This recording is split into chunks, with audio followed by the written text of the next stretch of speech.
Start करने वाले हैं। तो जैसा आप जानते हैं कि सितंबर में जो है वो आपका एग्ज़ाम होने वाला बीपीएससी का 69। तो उसके लिए प्रीवियस ईयर जो क्वेश्चन है वो बहुत इम्पोर्टेंट है। और प्रीवियस ईयर तो आप देखिए ही, लेकिन एनसीईआरटी का जो मैंने सीरीज़ चला रखा है आप उसको भी प्लीज़ वॉच कर लीजिएगा, ठीक है। और जैसे ही एनसीईआरटी का जो बुक ख़त्म हो जाएगा तो मैं कोशिश करूँगी तुरंत ही आपका एमसीक्यू भी करा दूँ, जिससे कि आपको अच्छा मार्क्स जो है वो एग्ज़ाम में गेन हो पाए। तो देखिए इसमें जो है 67 तक का जितने भी प्रीवियस ईयर क्वेश्चन हैं, और ये जो है 1992 से लेकर के आपका अभी तक 2022 तक का करंट अफेयर और 2023 वाला भी दिया हुआ है, ठीक है। तो आपका यहाँ पे मैंने शायद आपको करंट अफेयर बोल दिया है, आपका ये प्रीवियस ईयर है आपका बीपीएससी का, ठीक है। तो आप इसको ध्यान रखिएगा कि जितने भी अभी तक बीपीएससी में क्वेश्चन पूछे जा चुके हैं तो ये जीएस वाली सारी इसमें अपडेटेड है, ठीक है। तो ये आपके एग्ज़ाम के लिए, सामान्य अध्ययन के लिए बहुत ही इम्पोर्टेंट है। तो चलिए इसको शुरू करते हैं, घटना चक्र का जो प्रीवियस ईयर है बीपीएससी के लिए, चलिए शुरू करते हैं।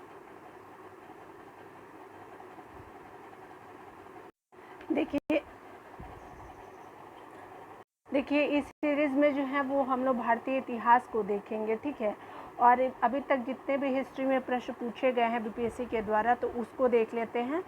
और जितने भी इसी तरह से हिस्ट्री के बाद आपका हो जाएगा ज्योग्राफी, आपका हो जाएगा पॉलिटी, इकोनॉमिक्स, विषय करंट से रिलेटेड जो स्टैटिक्स पोर्शन है, इकोनॉमिक्स, ये सारे कवर किए जाएंगे, ठीक है। तो चलिए बिहार स्पेशल, ये सारे कवर किए जाएंगे। तो चलिए आज हम लोग इसको स्टार्ट करते हैं, हमारा प्रीवियस ईयर बीपीएससी का। तो पहला प्रश्न आपका क्या बोल रहा है कि तो मैं जूम कर लेती हूँ जिससे कि आपको क्लियर दिखाई दे। चलिए देखिए पहला प्रश्न क्या बोल रहा है कि भारत में पशुपालन और कृषि के प्राचीनतम साक्ष्य प्राप्त हुए हैं, कहाँ से प्राप्त हुए हैं? तो ये आपके प्राप्त हुए हैं मेहरगढ़ से प्राप्त हुए हैं। तो फर्स्ट का डी हो जाएगा। देख लीजिए आपका जो यहाँ पे डिस्क्रिप्शन में दिया हुआ है तो ये क्या बोल रहा है। तो देखिए यहाँ पे बात की जा रही है कि भारतीय महाद्वीप में पशुपालन और कृषि का साक्ष्य जो प्रारंभिक स्थल की बात की जा रही है मेहरगढ़ को माना जाता है, ठीक है। और कब से कब का पीरियड है? ईसा पूर्व से जो पीरियड है वो 7000 से लेकर के 5500 वर्ष पूर्व माना जाता है। ईसा पूर्व के मध्य मानव बस्तियों का एक क्षेत्र था। कुछ विद्वान मेहरगढ़ में पशुपालन का काल जो है वो 8500 ईसा पूर्व से मानते हैं।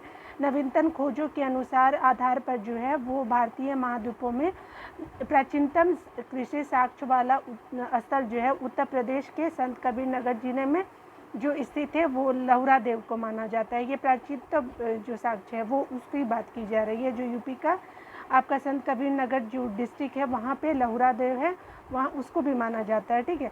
यहाँ से 7000 से लेकर के आपका 9000 ईस्वी के मध्य मानव की बसने और निश्चित तौर पर क्या है कि 6400 ईस्वी ईसा पूर्व के चावल के साक्ष्य प्राप्त होते हैं, ठीक है।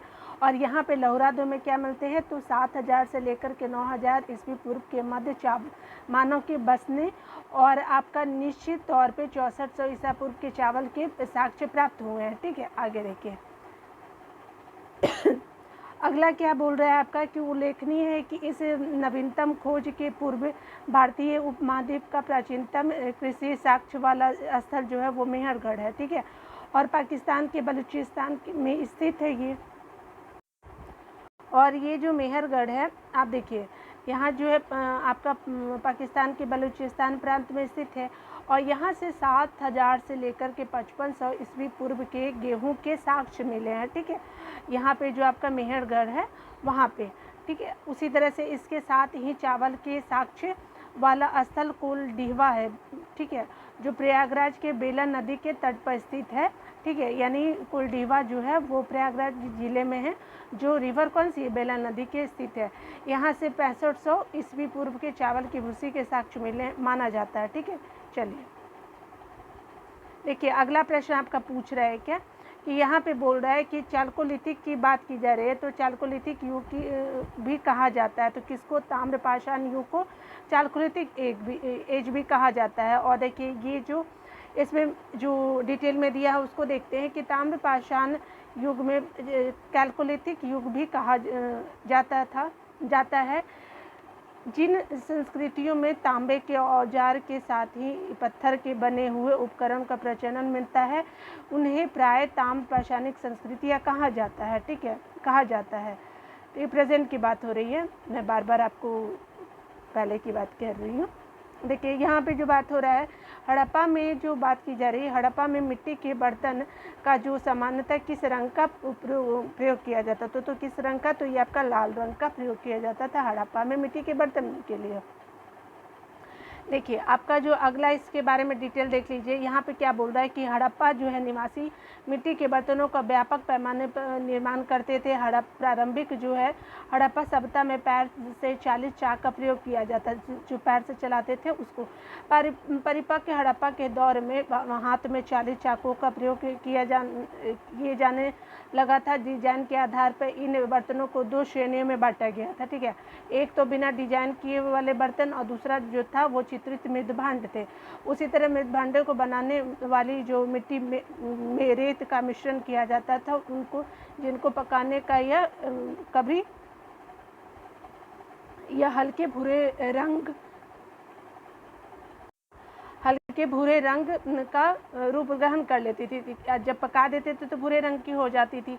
इन मृदभांडों के ऊपर क्या था कि ऊपर हिस्से में लाल रंग की पुताई कर दी जाती थी तथा नीचे हिस्से में काले रंग से विभिन्न प्रकार की जो है वो चित्रकारी की जाती थी, तो मतलब आकर्षक दिखने के लिए।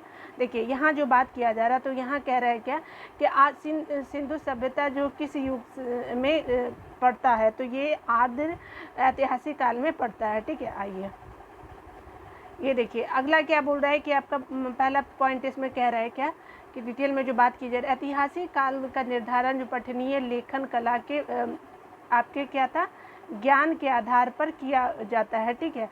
और ये पठनीय लेखन कला के आधार पर किया जाता है। लेखन कला के ज्ञान से पहले का कालखंड प्रागैतिहासिक कालखंड होता है, ठीक है।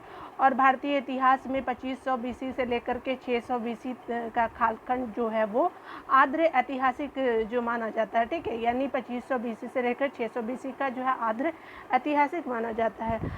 संदेव सभ्यता आर्द्र ऐतिहासिक काल की सभ्यता है, क्योंकि यहाँ पर लेखन कला का ज्ञान तो है किंतु अभी तक इसे पढ़ा नहीं जा सका है, ठीक है।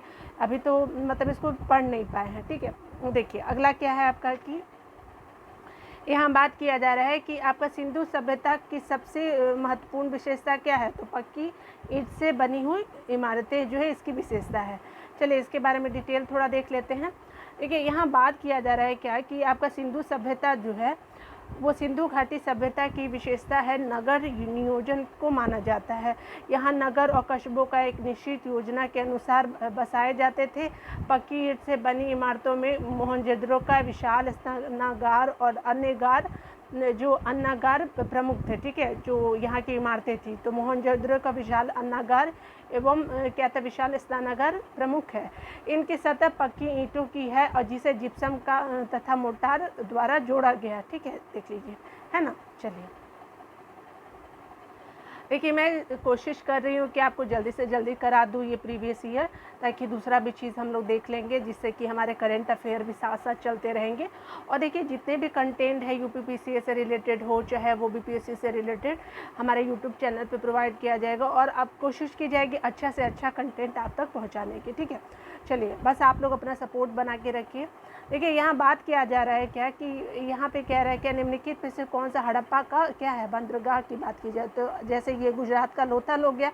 देखिए गुजरात के अहमदाबाद ज़िले में है, भोगवा नदी पे है आपका कौन हड़प्पा नगर जो लोथल है, ठीक है। आपका क्या है बंदरगाह है और यहाँ की सर्वाधिक महत्वपूर्ण उपलब्धि हड़प्पा कालीन बंदरगाह है, ठीक है। चलिए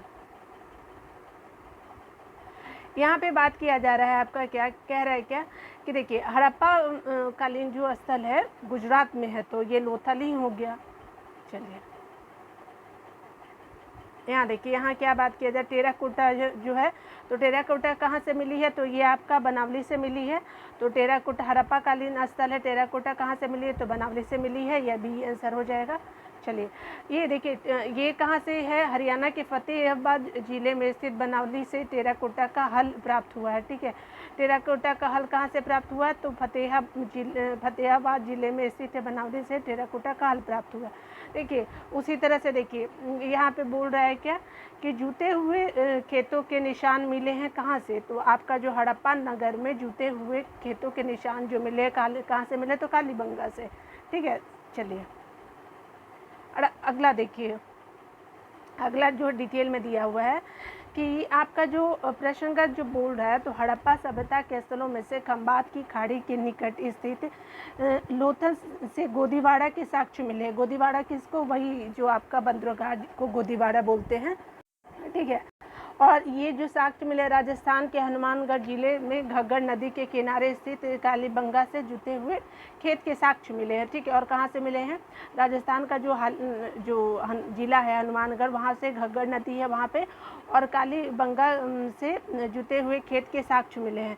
गुजरात के धौलावीरा से हड़प्पा लिपि के बड़े आकार के 10 चिन्हों वाला एक आपका क्या है कि शिलालेख मिला है। ठीक है, हरियाणा के फतेहाबाद जिले में स्थित बनावली से पक्की ईंट मिट्टी की बनी हुई हल की प्रतिकृति भी मिली है। तो हल बनाली याद रखिएगा। ठीक है, चलिए अगला देखिए आपका क्या बोल रहा है कि यहाँ पे बोल रहा है कि हड़प्पा और मोहनजोदड़ो के उत्खनन से संबंधित नहीं थे। तो आप देख लिए कौन नहीं थे पूछ रहा है कि दोनों के उत्खनन से। तो देखिए यहाँ पे आपका ऑप्शन हो जाएगा डी हो जाएगा। देखिए B.A. स्मिथ जो है वो नहीं थे, और M.S. बस भी थे, और दोनों ऑप्शन भी था। ठीक है, चलिए यहाँ देखिए बात किया जा रहा है, डिटेल में देख लीजिए क्या है कि 1921 में दयाराम साहनी ने हड़प्पा का सर्वेक्षण किया। ठीक है, और वर्ष 1926 से 27 से वर्ष 1933-34 में माधव स्वरूप वत्स हड़प्पा के उत्खनन कार्य से संबंधित रहे थे। ठीक है, दोनों अलग अलग पीरियड में। ठीक है, और इसमें क्या होता है कि मोहनजोदड़ो की सर्वप्रथम वर्ष 2000 ये आपको 1922 में क्या होता है कि रखालदास बनर्जी ने की थी यहाँ के मोहनजोदड़ो की खोज, और इसके पुरातात्विक महत्व की ओर ध्यान आकर्षित किया।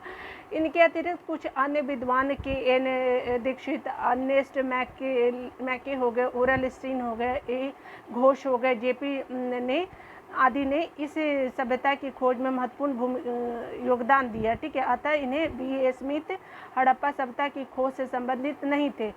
ये क्या थे, तो ये आपके ये भारतविद एवं कला इतिहास के रूप में प्रसिद्ध थे। ठीक है, आइए ये देखिए यहाँ पे क्या बोल रहा है कि बोगाज कोई जो है वो महत्व किस लिए है। तो ये देखिए बोगाज कोई का है जो आपको क्या मिला है, ए हो जाएगा। यहाँ जो अभिलेख प्राप्त हुए उसमें वैदिक देवी एवं देवताओं का वर्णन मिलता है। ठीक है, तो देख लीजिए आंसर ए ही है। ठीक है, यहाँ दिया हुआ है ना, देखिए ए है।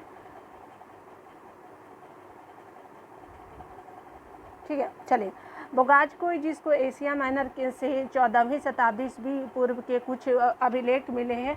इस अभिलेख में ऐसे राजाओं का उल्लेख आया है जिनके नाम आर्यों जैसे थे, जो संधियों के साक्ष्यों तथा रक्षा के लिए इंद्र, वरुण, आपका मित्र एवं असत्य देवताओं का आह्वान करते थे। इससे ज्ञात होता है कि वैदिक आर्य ईरान से होकर भारत में आए थे। ठीक है, तो वैदिक आर्य जो थे वो ईरान से ही होकर के भारत में आए थे। अगला देखिए यहाँ पे बोल रहा है क्या कि कौन सा प्रसिद्ध 10 राजाओं का युद्ध किस नदी के तट पे लड़ा गया था। तो पुरुषनी नदी हो गई आपकी, वहीं पे 10 राजाओं का युद्ध लड़ा गया था। डिटेल में देख लेते हैं इसके बारे में।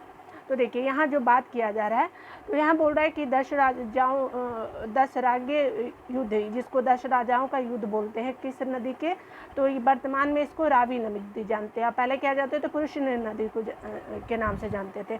तट पे लड़ा गया जिसमें भरतों के राजा सुदास ने 10 राजाओं के एक संघ को हराया था। इस संघ में आर्यों के प्रमुख जन जो थे, आर्यों के प्रमुख जन कौन से थे, तो देखिए अनु, दु, यदु, पुरु, तुवर्षु ये थे, तथा 5 लघु जनजातियों का समूह सम्मिलित था जिसे पुरोहित या विश्वामित्र थे। ठीक है, और 5 लघु जनजाति का समूह भी था, और जो पुरोहित थे तो आपके विश्वामित्र जी थे। ठीक है, चलिए यहाँ पे बोल रहा है क्या कि सोम जो है वो समर्पित है, तो ऋग्वेद का कौन सा मंडल सोम को समर्पित है, तो 9वां मंडल हो गया आपका 9 जो 9 सोम हो जाएगा। ठीक है, ऋग्वेद का 9वां मंडल जो है सोम से को समर्पित है। देखिए यहाँ पे डिटेल में बताया गया है कि ऋग्वेद में कुल 10 मंडल है। ठीक है, 9वां मंडल के सभी 114 मंत्र सोम को समर्पित है। सोम आर्यों का प्रमुख पेय था जिसे मुजवत पर्वत से प्राप्त किया जाता था। ऋग्वेद के जो 10वें मंडल में जो चारों वर्णों की उत्पत्ति का क्या है उल्लेख है, और 10वें मंडल में जो 4 वर्ण जो है ना उसकी उत्पत्ति के बारे में बताया गया है। देखिए अगला आपका जो बात किया जा रहा है, तो 9 तो आपको मैंने बोला भी है कि 9 मंडल जो है वो ऋग्वेद संहिता का 9वां मंडल पूर्णतः किसको समर्पित है, तो ऊपर ही हमने देख चुके थे सोम और इस पेय पर नामकृत देवता के ऊपर, तो इसका आंसर डी हो जाएगा। आइए अगला देखिए इसमें क्या बोल रहा है, तो इसमें कह रहा है कि गायत्री मंत्र जो है वो आपका क्या है कि किस पुस्तक में मिलता है, तो ये ऋग्वेद में मिलता है। देखिए इसके बारे में देखते हैं। गायत्री मंत्र जो है ऋग्वेद में उल्लेखित है, इसके रचनाकार विश्वामित्र हैं। यह मंत्र ऋग्वेद के 3य मंडल में वर्णित है। ये किस मंडल में है, तो 3य मंडल में है। ठीक है, देखिए अगला क्या बोल रहा है, तो ये बोल रहा है कि निम्नलिखित में से किस दर्शन ने परमाणु सिद्धांत का प्रतिपादन किया, तो वैशेषिक ने जो है वो भारतीय दर्शन है परमाणु सिद्धांत से का प्रतिपादन किया है। ठीक है, देखिए यहाँ पे जो बात किया जा रहा है वैशेषिक दर्शन के अनुसार सृष्टि का निर्माण अणु से हुआ है और महर्षि कनाद इस दर्शन के प्रवर्तक हैं। ठीक है, वैशेषिक दर्शन के अनुसार सृष्टि का निर्माण जो अणु से हुआ है और महर्षि कनाद इस दर्शन के प्रवर्तक है। अगला देखिए महावीर स्वामी का जन्म कहाँ हुआ है, तो महावीर स्वामी का जन्म जो हुआ है वो आपका हुआ है कुंडल ग्राम में हुआ है। ठीक है, तो देखिए कुंडग्राम में जो है महावीर स्वामी जी का जन्म हुआ है। अगला देखिए यहाँ जो बात किया जा रहा है, तो कह रहा है क्या,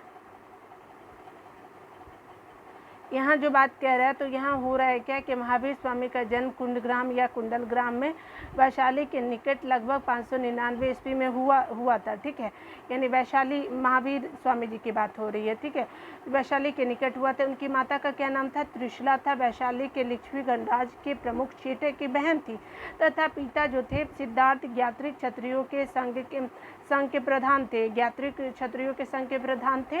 ठीक है, उनके बड़े भाई जो थे नंदीवर्धन थे। किनके, तो स्वामी जी जो महावीर स्वामी जी है उनके बड़े भाई। कुछ प्राचीन संस्करण की एनसीईआरटी पुस्तकों में महावीर स्वामी का जो जन्म है वो 540 ईस्वी उद्धत है। ठीक है, इसी आधार पर अनेक अन्य प्रकाशकों ने भी यही जन्म तिथि अपने पुस्तकों में अंकित की है। ठीक है, इससे भ्रम की स्थिति उत्पन्न होती है और महावीर स्वामी का सही जन्म तिथि क्या है, 599 ईस्वी ही उचित है, क्योंकि महावीर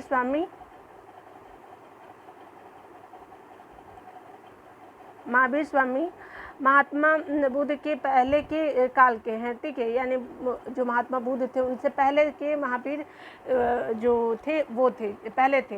तो महात्मा बुद्ध का जन्म 563 ईस्वी पूर्व है। तो एनसीईआरटी के नवीन संस्करणों में अब महावीर स्वामी का जन्म जो है वो कब माना गया है, तो 599 ईस्वी पूर्व माना गया है, यानी पहले माना गया है महात्मा बुद्ध के जन्म से पहले। ठीक है, देखिए अगला क्या बोल रहा है कि महावीर जैन की मृत्यु निम्नलिखित में से किस नगर में हुई थी, तो पावापुरी में हुई थी। पावापुरी कहाँ है, तो ये आपका बिहार में ही है ना। देखिए आपका क्या है कि महावीर स्वामी का जन्म 599 ईस्वी में आपका जो है वैशाली के निकट कुंड ग्राम में हुआ था। ठीक है, उनके पिता जो थे सिद्धार्थ ज्ञात्रिक क्षत्रिय थे। ठीक है, संघ के प्रधान थे और वजी संघ का एक प्रमुख सदस्य थे। 527 ईस्वी पूर्व के लगभग 72 वर्ष की आयु में राजगीर के समीप स्थित जो पावापुरी नामक स्थान पे शरीर त्याग दिया था। किन्होंने, तो महावीर स्वामी जी ने। ठीक है, चलिए आपका अगला देखिए क्या बोल रहा है कि आपका इस पॉइंट पे बोल रहा है कि महावीर स्वामी का प्रथम शिष्य था, तो कौन शिष्य था प्रथम, तो जमाली इसके प्रथम शिष्य थे। ठीक है, तो देखिए यहाँ पे जो उनके दामाद थे, देखिए यहाँ पे जो बात किया जा रहा है डिटेल में देखिए। भगवान महावीर का जन्म क्षत्रिय वंश में सिद्धार्थ के यहाँ 599 ईसा पूर्व में हुआ था। उनकी पत्नी का नाम क्या था, तो यशोदा था। उनसे प्रियदर्शना नामक एक पुत्री उत्पन्न हुई। उस पुत्री का विवाह जमाली नामक क्षत्रिय से किया हुआ, और जो बाद में महाविश्वामित्र का अनुयायी बन गया। यह उनका प्रथम जो है वो क्या था, भविष्य शिष्य था। और जमाली ने बाद में महावीर का विरोध किया, ठीक है। बाद में जमाली जो थे वो महावीर का विरोध करते हैं और बहुत्तरवाद नामक एक नए संप्रदाय की शुरुआत की, ठीक है। और जो देखिए 11 अन्य प्रधान शिष्य जिन्हें गंधर कहा जाता है निम्न प्रकार थे, ठीक है। यानी जो उनके अन्य शिष्य थे, टोटल कितने थे, तो 11 थे, जिनको गंधर आपसे पूछ भी सकता है गंधर की संख्या कितनी थी, तो 11 है, ठीक है। तो देखिए यहाँ पे इंद्रभूति है, अग्निभूति है, वायुभूति है, तीनों भाई थे। और आर्यव्यक्त, सुधर्मन, मंडिक पुत्र, मौर्य पुत्र, अकंपित, अचल, मैत्र और प्रभास जो है वो इनके गंधर्व 11 थे, ठीक है। अगला देखिए, यहाँ जो बात किया जा रहा है तो कह रहा है क्या कि निम्नलिखित में से कौन सा सबसे पूर्वकालिक जैन ग्रंथ कहलाया, तो क्या कौन सा था सबसे पूर्वकालिक जैन ग्रंथ, तो ये आपका 14 पूर्व था, ठीक है। अगला देखिए, यहाँ जो बात किया जा रहा है तो आपका 14 पूर्व प्राचीन जो जैन ग्रंथ है, अंतिम राजा नंद राजा के समय में संभूत, विजय और भद्रबाहु संघ के अध्यक्ष थे तथा यही महावीर द्वारा प्रदत्त 14 पूर्वों के विषय में जानने वाले अंतिम व्यक्ति थे। 12 अंग में जैन सिद्धांतों का संकलन प्रथम जैन सभा में किया गया था, ठीक है। 12 अंग में जैन सिद्धांतों का संकलन जो था वो प्रथम जैन सभा में किया गया था, ठीक है। आगे देखिए, अगला क्या है कि प्रथम जो है वो बुद्ध ने अपना धर्मचक्र प्रवर्तन किस स्थान पे दिया, तो ये दिया था सारनाथ में।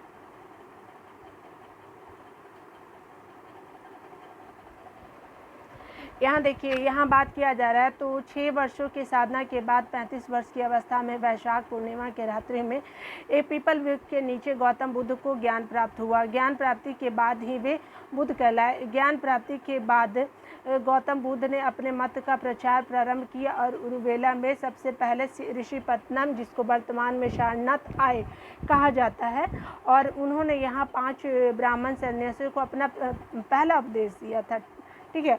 और इस प्रथम उपदेश को धर्मचक्र जो प्रवर्तन कहा जाता है।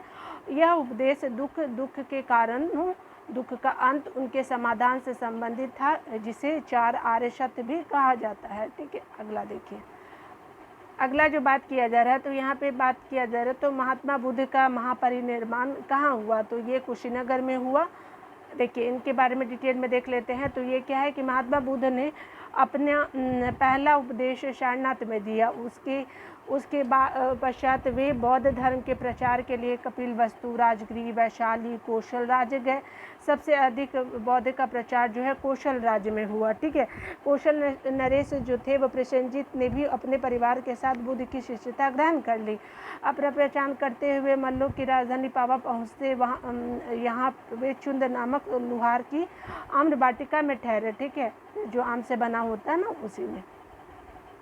उसने क्या बोला है कि उसने जो है बुद्ध को सुकर मद्दव खाने को दिया, जिससे उन्हें रक्तातिसार हो गया और भयानक पीड़ा उत्पन्न हुई। इस वेदना के बाद ही वे कुशीनारा यानी कुशीनगर मल्ल गणराज्य की राजधानी पहुँचे और यहीं 483 ईस्वी में 80 वर्ष की अवस्था में उन्होंने शरीर त्याग दिया और बौद्ध ग्रंथों में इसे महापरिनिर्वाण कहा जाता है, ठीक है। देखिए, यहाँ जो बात किया जा रहा है तो यहाँ पे बोल रहा है कि त्रिपिटक किसकी धार्मिक पुस्तक है, तो ये बौद्ध की धार्मिक पुस्तक है त्रिपिटक। देखिए ये डिटेल में क्या बोल रहा है, तो त्रिपिटक जो है वो बौद्ध जो धर्म ग्रंथों में सर्वाधिक जो है वो महत्वपूर्ण है। बुद्ध की मृत्यु के बाद उनकी शिक्षाओं को संकलित कर 3 भागों में बांटा गया था। इन्हीं को त्रिपिटक कहते हैं। ये है विनय पिटक है, सूत पिटक है और अभिधम पिटक है। इसका मीनिंग देखिए कि विनय पिटक को क्या बोलते हैं, संघ, समिति, नियम एवं आचार की शिक्षाएँ हैं। सूत में महात्मा बुद्ध के वचन हैं और यहाँ अभिधम में क्या है कि दार्शनिक सिद्धांत की बात की जाती है, ठीक है। चलिए यहाँ देखिए आपका त्रिरत्न की बात की जा रही है। त्रिरत्न या तीन रत्न जैसे सटीक ज्ञान, सच्ची आस्था और सटीक प्रक्रिया निम्नलिखित में से किससे संबंधित है? तो चलिए देखते हैं। ये जो संबंधित है आपका जैन धर्म से संबंधित है, ठीक है। त्रिरत्न जो बात है ये आपका जैन धर्म से, सी हो जाएगा इसका आंसर, ठीक है। अगला देखिए, जैन धर्म के मोक्ष के लिए जैन धर्म के मोक्ष के लिए 3 साधन आवश्यक बताए गए हैं। पहला कौन सा? तो सम्यक धारण, दूसरा सम्यक चरित्र, सम्यक ज्ञान। इन तीनों को जैन धर्म में त्रिरत्न की संज्ञा दी गई है, ठीक है। चलिए अगला देखते हैं।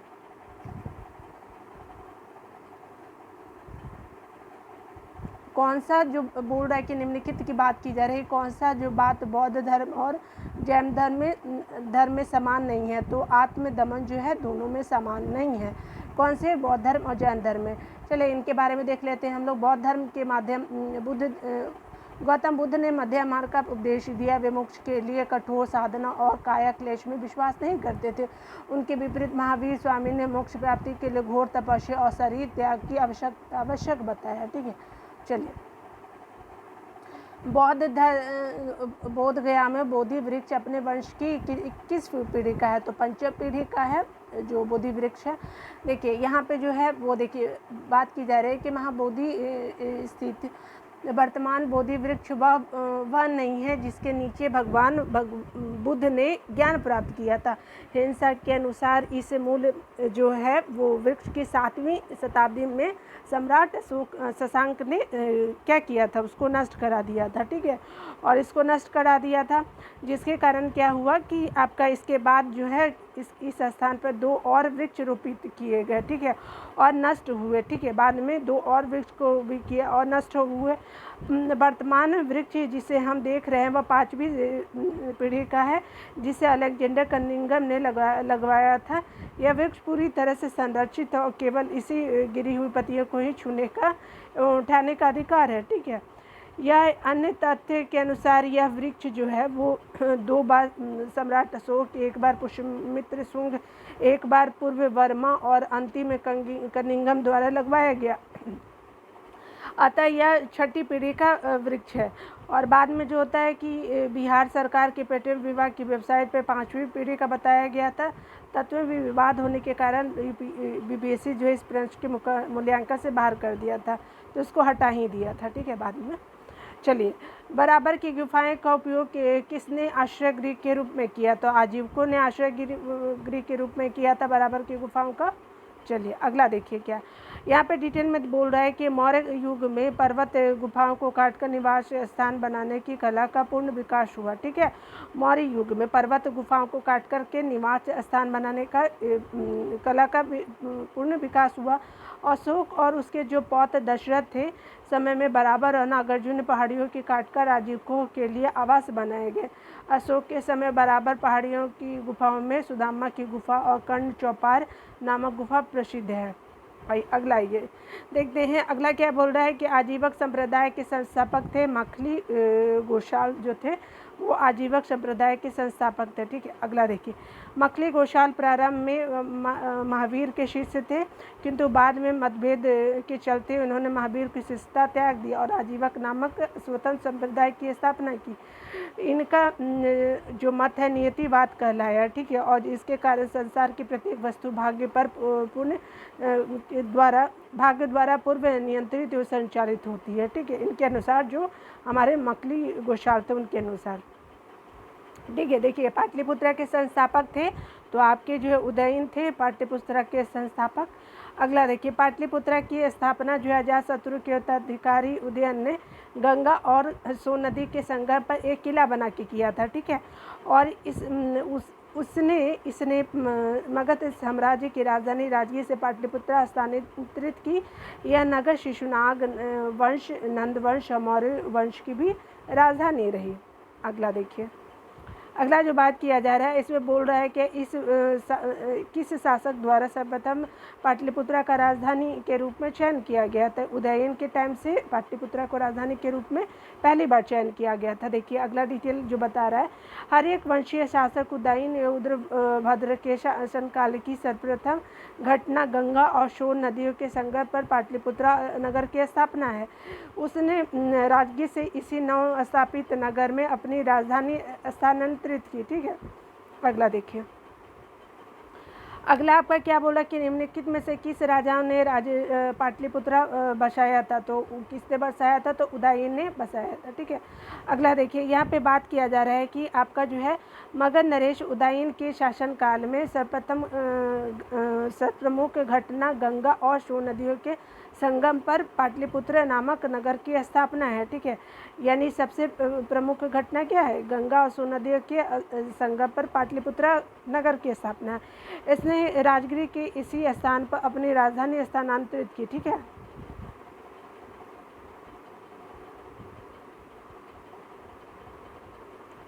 विश्व कप गणतंत्र वैशाली में किसके द्वारा स्थापित किया गया था, तो ये लिच्छवी के द्वारा स्थापित किया गया था। देखिए वैशाली के जो लिच्छवी ने विश्व का पहला गणतंत्र स्थापित किया था। वैशाली बुद्ध काल का सबसे बड़ा और शक्तिशाली गणराज्य था और लिच्छवी वजी संघ में सर्वप्रमुख था। ठीक है, अगला देखिए। अगला जो बात किया जा रहा है, मगध की प्रारंभिक राजधानी कौन सी थी, तो ये राजगीर थी, जिसको गिरिब्रज जाना जाता था, मगध की पहली राजधानी। देखिए अगला क्या बोल रहा है कि पुराणों के अनुसार मगध का शासन करने वाला पहला राजवंश बृहदत्त था। ठीक है, मगध पर, और इस वंश के पहले राजा बृहदत्त का पुत्र जरासंध था। ठीक है, बृहदत्त का पुत्र कौन था, जरासंध था, जिसने राजगीर और गिरिब्रज को अपनी राजधानी बनाया। बौद्ध ग्रंथों के अनुसार मगध का प्रथम प्रतापी शासक बिंबिसार था। यह हर्यक वंश से संबंधित है। इसकी मृत्यु 492 ईसा पूर्व में हुई। इसके बाद अजातशत्रु मगध का शासक बनता है। ठीक है, और ये क्या होता है कि अजातशत्रु के पुत्र उदय ने अपनी राजधानी राजगीर से पाटलिपुत्रा स्थानांतरित की। ठीक है, तो उदयन ने बनाया, बाद में राजगीर से पाटलिपुत्रा।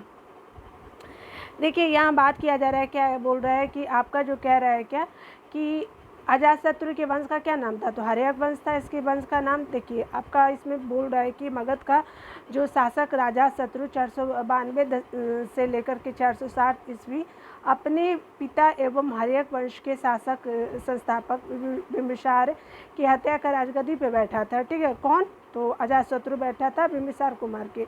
इसकी हत्या भी उसी के पुत्र उदयन, जिसको कौशाम्बी के वंश राजा उदयन से भिन्न ने कर दी थी। यानी कौशाम्बी के एक और राजा थे जिनका नाम उदयन थे, लेकिन वो नहीं थे। ये उदयन जो पुत्र थे वो अजातशत्रु से थे, वो हर्यक वंश से थे। उन्होंने वध कर दिया था किसका, अजातशत्रु का। ठीक है, अगला देखिए, सैंडोकोटस से चंद्रगुप्त मौर्य की पहचान किसने की, तो विलियम जोन्स ने सैंडोकोटस से चंद्रगुप्त मौर्य की पहचान की, तो विलियम जोन्स हो जाएगा। विलियम जोन्स पहले विद्वान थे जिन्होंने सैंडोकोटस की पहचान मौर्य शासक चंद्रगुप्त मौर्य से की।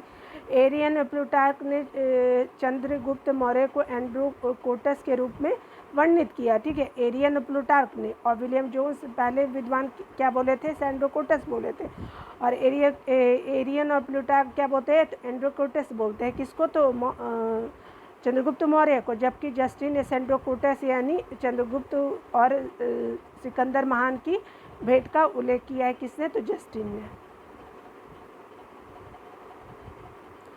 अगला देखिए, यहाँ पे क्या बात किया जा रहा है कि ब्राह्मी लिपि को प्रथम किसने लिखा है, तो ये लिखा है जेम्स प्रिंसेप ने लिखा है।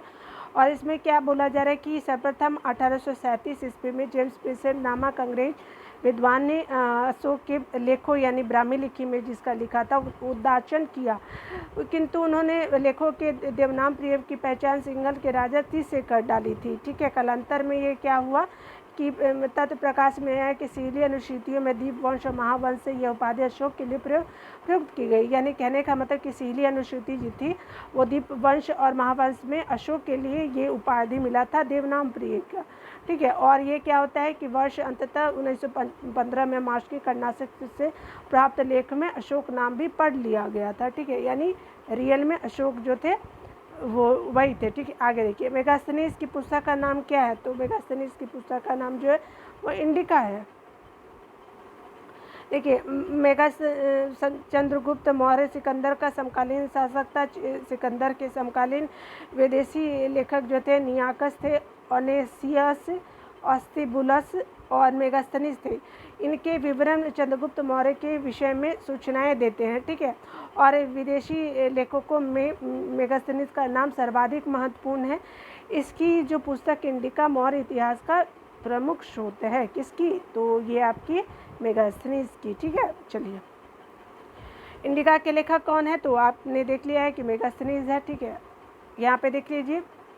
अगला देखिए, मेगास्थनीज की पुस्तक इंडिका में पाटलिपुत्र के नगर प्रशासन का वर्णन है। इसके अनुसार बोला जा रहा है कि पाटलिपुत्र नगर का प्रशासन 30 सदस्य विभिन्न समितियों द्वारा होता था। इनका 6 समिति होती थी। इनकी कुल समिति कितनी थी? 6।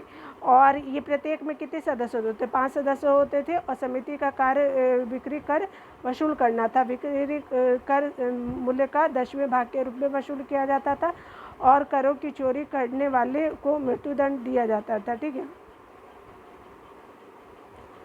मेगास्थनीज दूत था क्या? सेल्यूकस का दूत था मेगास्थनीज।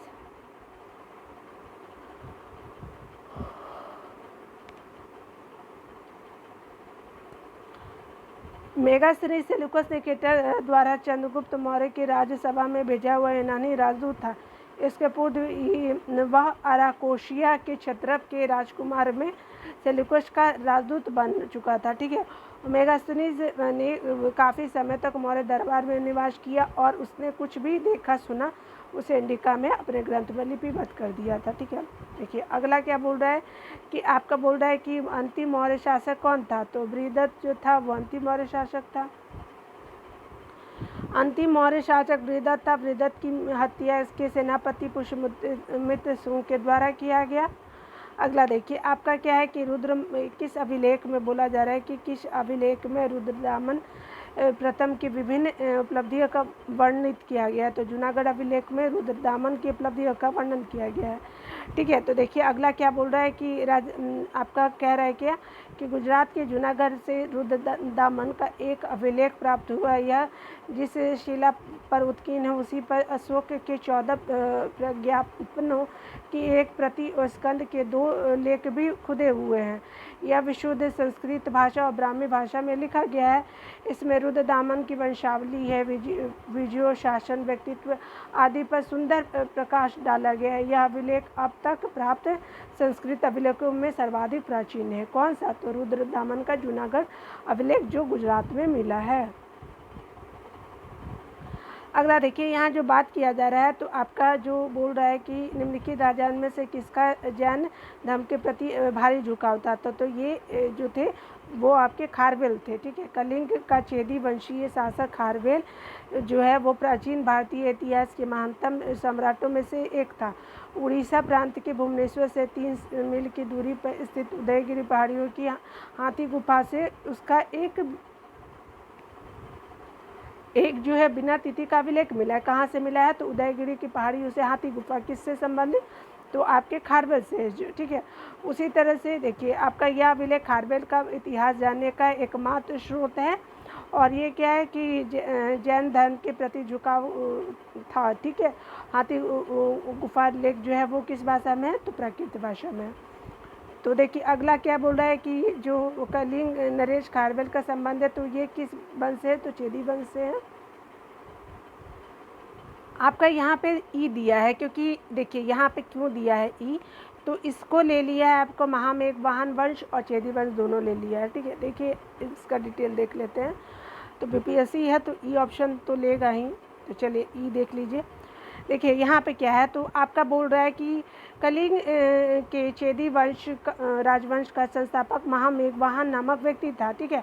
तो कलिंग का जो चेदी वंश था उसके संस्थापक कौन थे? तो महामेघवाहन थे।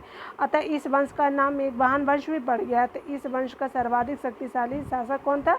तो खारवेल थे। खारवेल इतिहास अध्ययन का एकमात्र साधन हाथी गुफा लेख है। तो ठीक है, तो समझ गए ना क्यों हुआ? तो ए और बी दोनों हो जाने की वजह से, ए और बी दोनों हो जाने की वजह से, ठीक है। चलिए, नेपोलियन किसको, भारत, प्राचीन भारत का नेपोलियन किसे कहा जाता है, तो समुद्रगुप्त को कहा जाता है। डी हो गया आपका आंसर। इतिहासकार विंसेंट स्मिथ ने अपनी रचना अर्ली हिस्ट्री ऑफ इंडिया में समुद्रगुप्त की वीरता और विजयों पर मुग्ध होकर उसे भारतीय नेपोलियन की संज्ञा दी। और समुद्रगुप्त की विजयों का वर्णन जो है वो प्रयाग प्रशस्ति में मिलता है, और इसके लेखक कौन थे, तो हरिसेन थे। ठीक है, चलिए देखिए अगला जो बात किया जा रहा है, तो आपका क्या बोल रहा है कि गुप्त सम्राट जिसे हुनों को पराजित किए थे, तो ये किस संबंधित थे, तो ये स्कंदगुप्त से संबंधित थे। अगला देखिए यहाँ जो बात किया जा रहा है, हुनों का पहला भारतीय आक्रमण जो था वो गुप्त सम्राट स्कंदगुप्त के शासनकाल में 455 ईस्वी में हुआ।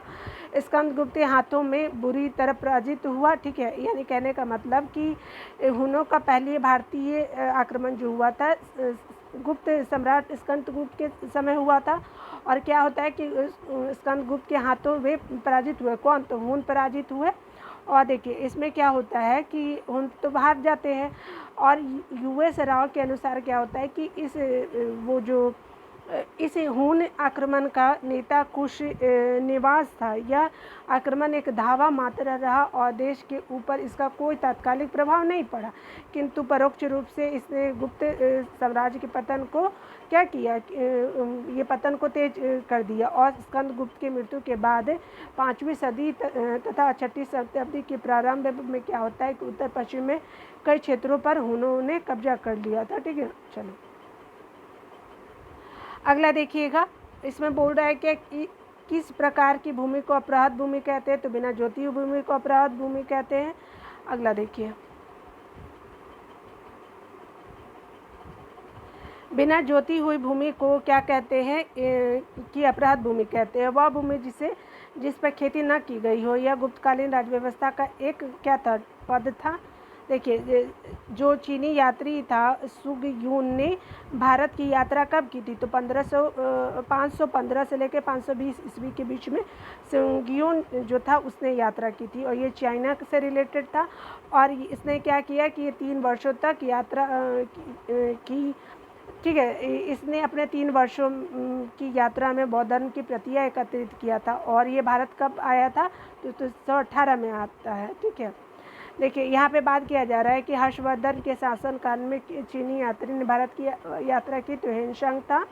और देखिए ये जो है इसका टाइम पीरियड बहुत इम्पोर्टेंट। देखिए यहाँ बात किया जा रहा है कि हर्षवर्धन के समय की सर्वप्रथम घटना चीनी यात्री हेनसांग के भारत आगमन की है। इसकी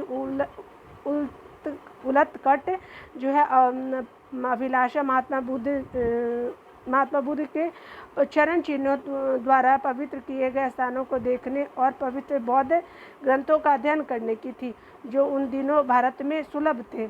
इस उद्देश्य की पूर्ति हेतु इसने तांग शासकों की राजधानी चंगन से भारतवर्ष के लिए 629 ईस्वी में प्रस्थान किया। अपने भारत यात्रा के ऊपर उसने एक ग्रंथ लिखी जिसे सियुकी कहा गया। ठीक है, कहा जाता है। देखिए कलहन की पुस्तक का क्या नाम था, तो ये राजतरंगिणी है कलहन की पुस्तक का नाम, तो डी हो जाएगा। देखिए कलहन के राजतरंगिणी में कश्मीर का इतिहास लिखा है। इस ग्रंथ की रचना जो है कलहन ने जयसिंह यानी 1127 से लेकर के 1159 के शासनकाल में किया था। जयसिंह के टाइम में किया गया था। और ये क्या है कि चंद्रगुप्त मौर्य के प्रधानमंत्री चाणक्य ने राजनीतिक शास्त्र पर प्रसिद्ध ग्रंथ अर्थशास्त्र की रचना की। ठीक है, अगला देखिए यहाँ पे बात किया जा रहा है कि उदयपुर शिक्षा केंद्र के रूप में किस राज्य में अवस्थित है, बिहार राज्य में अवस्थित है। देखिए ये क्या है कि उदयपुर जिसे उदनापुर भी कहा जाता है कि प्राचीन काल में एक प्रसिद्ध शिक्षा केंद्र था। यह बिहार राज्य में अवस्थित था। इसकी स्थापना जो है पाल वंश के शासक गोपाल ने की थी। किस वंश की, तो पाल वंश के शासक जो थे गोपाल ने की थी। चलिए ये देखिए उदयपुर की स्थापना जो थी वो गोपाल के द्वारा किया जाता है। ठीक है, देखिए यहाँ अगला बात किया जा रहा है कि कर्नाट वंश का संस्थापक कौन था, तो ये नामदेव थे। कर्नाट वंश के संस्थापक नामदेव 1097 से 98 ईस्वी थे। वे एक महान योद्धा थे। नामदेव ने कर्नाटक की राजधानी सिमरावगढ़ को बनाया और कर्नाटक वंश का जो शासन काल था मिथिला का स्वर्ण युग कहलाता है, ठीक है। और ये जो है उनका टाइम पीरियड क्या था, तो 1097 से लेकर के 1325 तक टाइम पीरियड रहा है आपका क्या कर्नाटक का जो टाइम पीरियड है, मिथिला का स्वर्ण युग कहा जाता है नामदेव के टाइम को, ठीक है। आइए, कर्नाट वंश का अंतिम शासक कौन थे, तो हरि सिंह थे। कर्नाट है, कर्नाटक नहीं, ठीक है। हरि सिंह थे। कर्नाटक वंश के अंतिम जो शासक हरि सिंह देव थे, ये कला और साहित्य के महान संरक्षक थे। इन्होंने पंजीय व्यवस्था की क्या की शुरुआत की थी, ठीक है, हरि सिंह जो थे। अगला देखिए, किस काल में अछूत की अवधारणा स्पष्ट रूप से उद्धत हुई, तो ये धर्मशास्त्र के समय में उद्धत हुई। अगला देखिए, यहाँ पे बात किया जा रहा है कि धर्मशास्त्र के समय में 4 वर्णों जो है वो ब्राह्मण, क्षत्रिय, वैश्य, शूद्र के अतिरिक्त साम्राज्य में अनेक जो जातियाँ थी, यह थी अमस्ट, उग्र, निषाद, मागध, वैदेहक, रथकार आदि का विवाह अनुलोम और प्रतिलोम विवाह के फलस्वरूप हो गया था। पाणिनि ने 2 प्रकार के शूद्रों का उल्लेख किया है, निर्वसित और अनिर्वसित। इनमें से पहले प्रकार के शूद्र ही क्या थे, अस्पृश्य माने जाते थे, ठीक है। चलिए, अगला क्या बोल रहा है, तो आपका कह रहा है क्या कि कनिष्क के शासन काल में बौद्ध सभा किस नगर में आयोजित की गई थी, तो कनिष्क के टाइम में कश्मीर में किया गया था। तो देखिए, जो बौद्ध धर्म की सभा होती है, तो चौथी और अंतिम समिति जो थी, वो सभा कुषाण शासक कनिष्क के राज्यकाल में कश्मीर के कुंडल वन में होता है और चौथी नंबर की और अंतिम थी। और इसकी अध्यक्षता कौन करते, तो वसुमित्र जी करते हैं और उपाध्यक्ष कौन थे, तो अश्वघोष जी थे, ठीक है। और यहाँ बौद्ध धर्म के कठिन अंशों का सम्यक विचार किया गया और प्रत्येक पिटक पर भाष्य लिखे गए, ठीक है। और कनिष्क ने ताम्र पद पर खुदवाकर एक स्तूप में रखवा दिया। त्रिपिटक में लिखे गए इन्हीं भाष्यों को भी भाषा शास्त्र कहा जाता है। उल्लेख है कि पहली बौद्ध संगीति बुद्ध की मृत्यु के तत्काल बाद राजगीर के सतपर्णी जो गुफा है वहाँ की गई थी, ठीक है। और ये जो इस समय मगध का जो शासक था कौन था, अजात शत्रु था और अध्यक्षता महाकश्यप जी के द्वारा किया गया था पहला का। और दूसरा जो था वो कालाशोक के टाइम में और बुद्ध की मृत्यु के लगभग 100 वर्ष बाद वैशाली में हुई थी और दूसरा वाला जो था।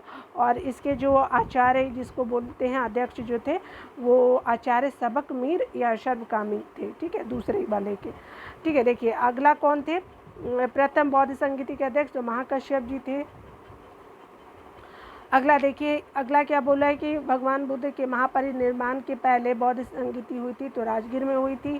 के बाद पहली बोल रहा है, तो बुद्ध के मृत्यु के बाद पहली जो होती है वो राजगीर में होती है, जिसको राजगीर भी कहा जाता है।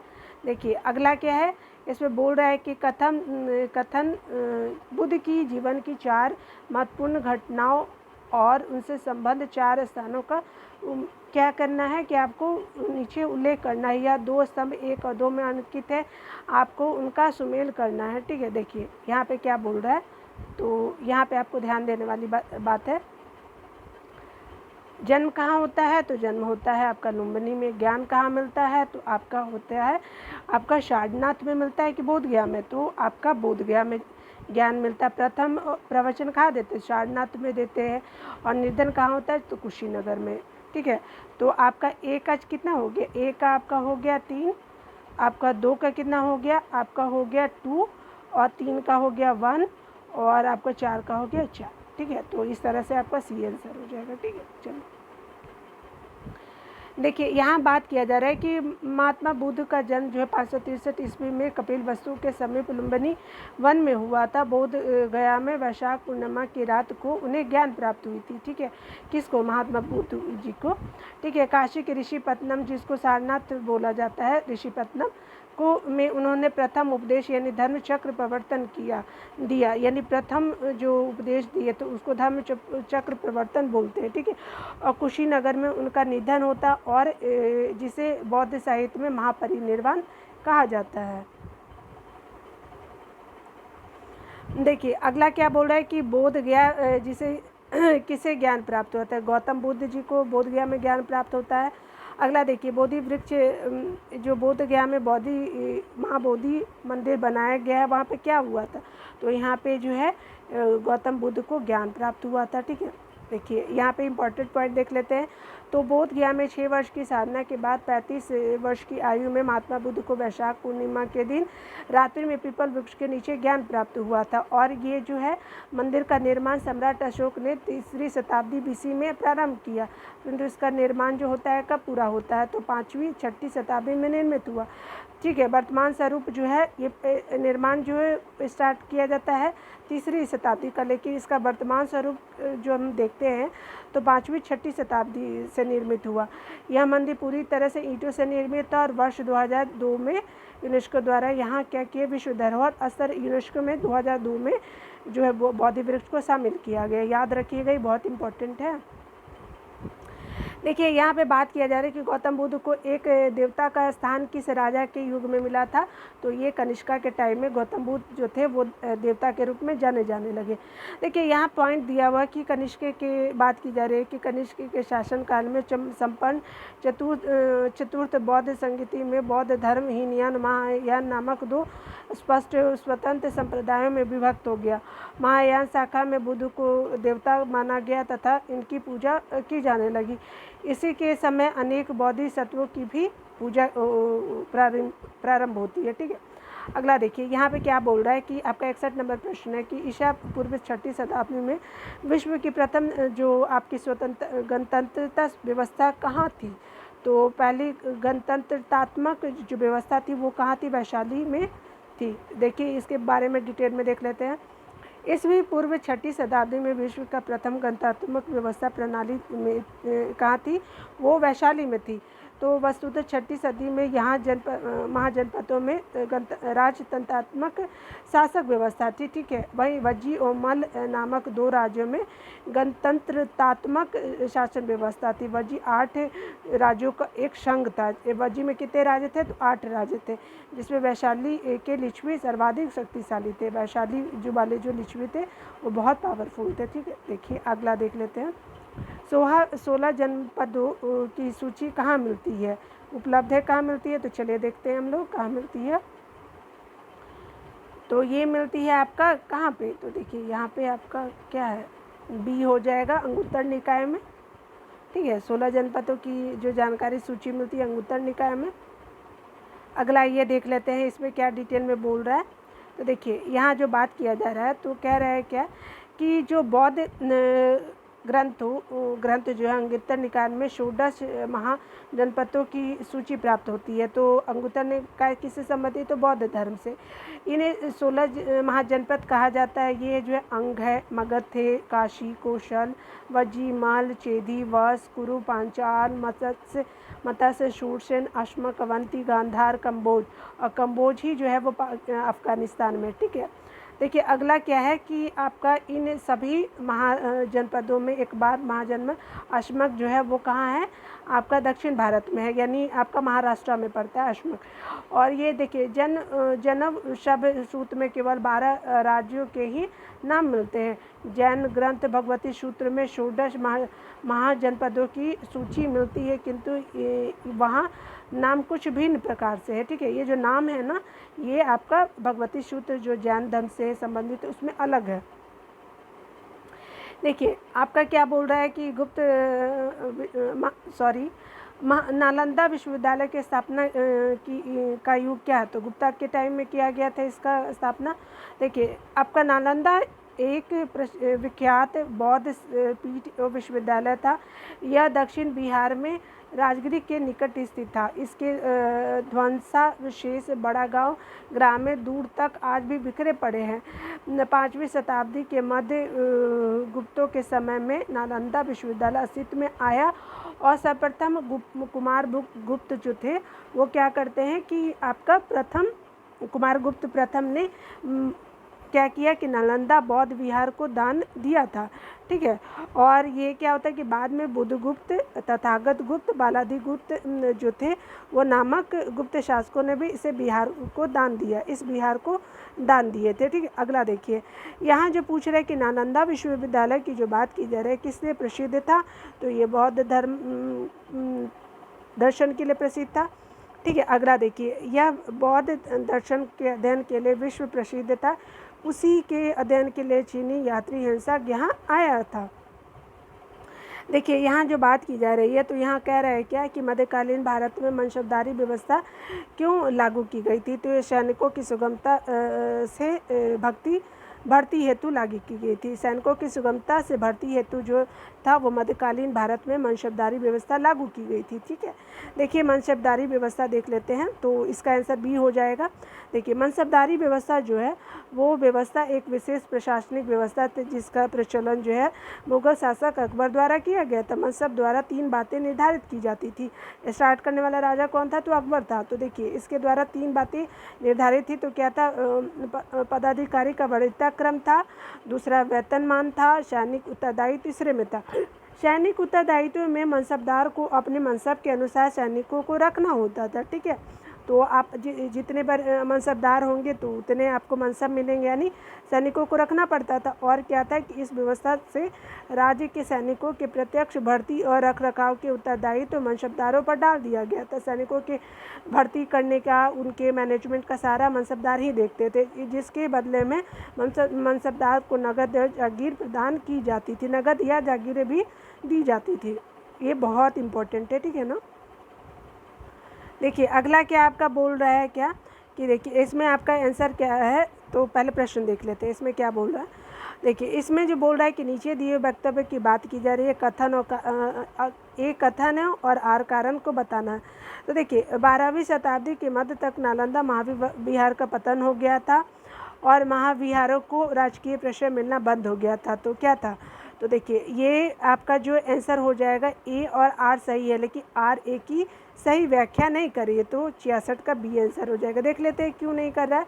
तो देखिए क्या हुआ था उस समय कि नालंदा में एक विख्यात बौद्ध पीठ और विश्वविद्यालय था। ठीक है, नालंदा में एक विख्यात बौद्ध पीठ भी था और विश्वविद्यालय था।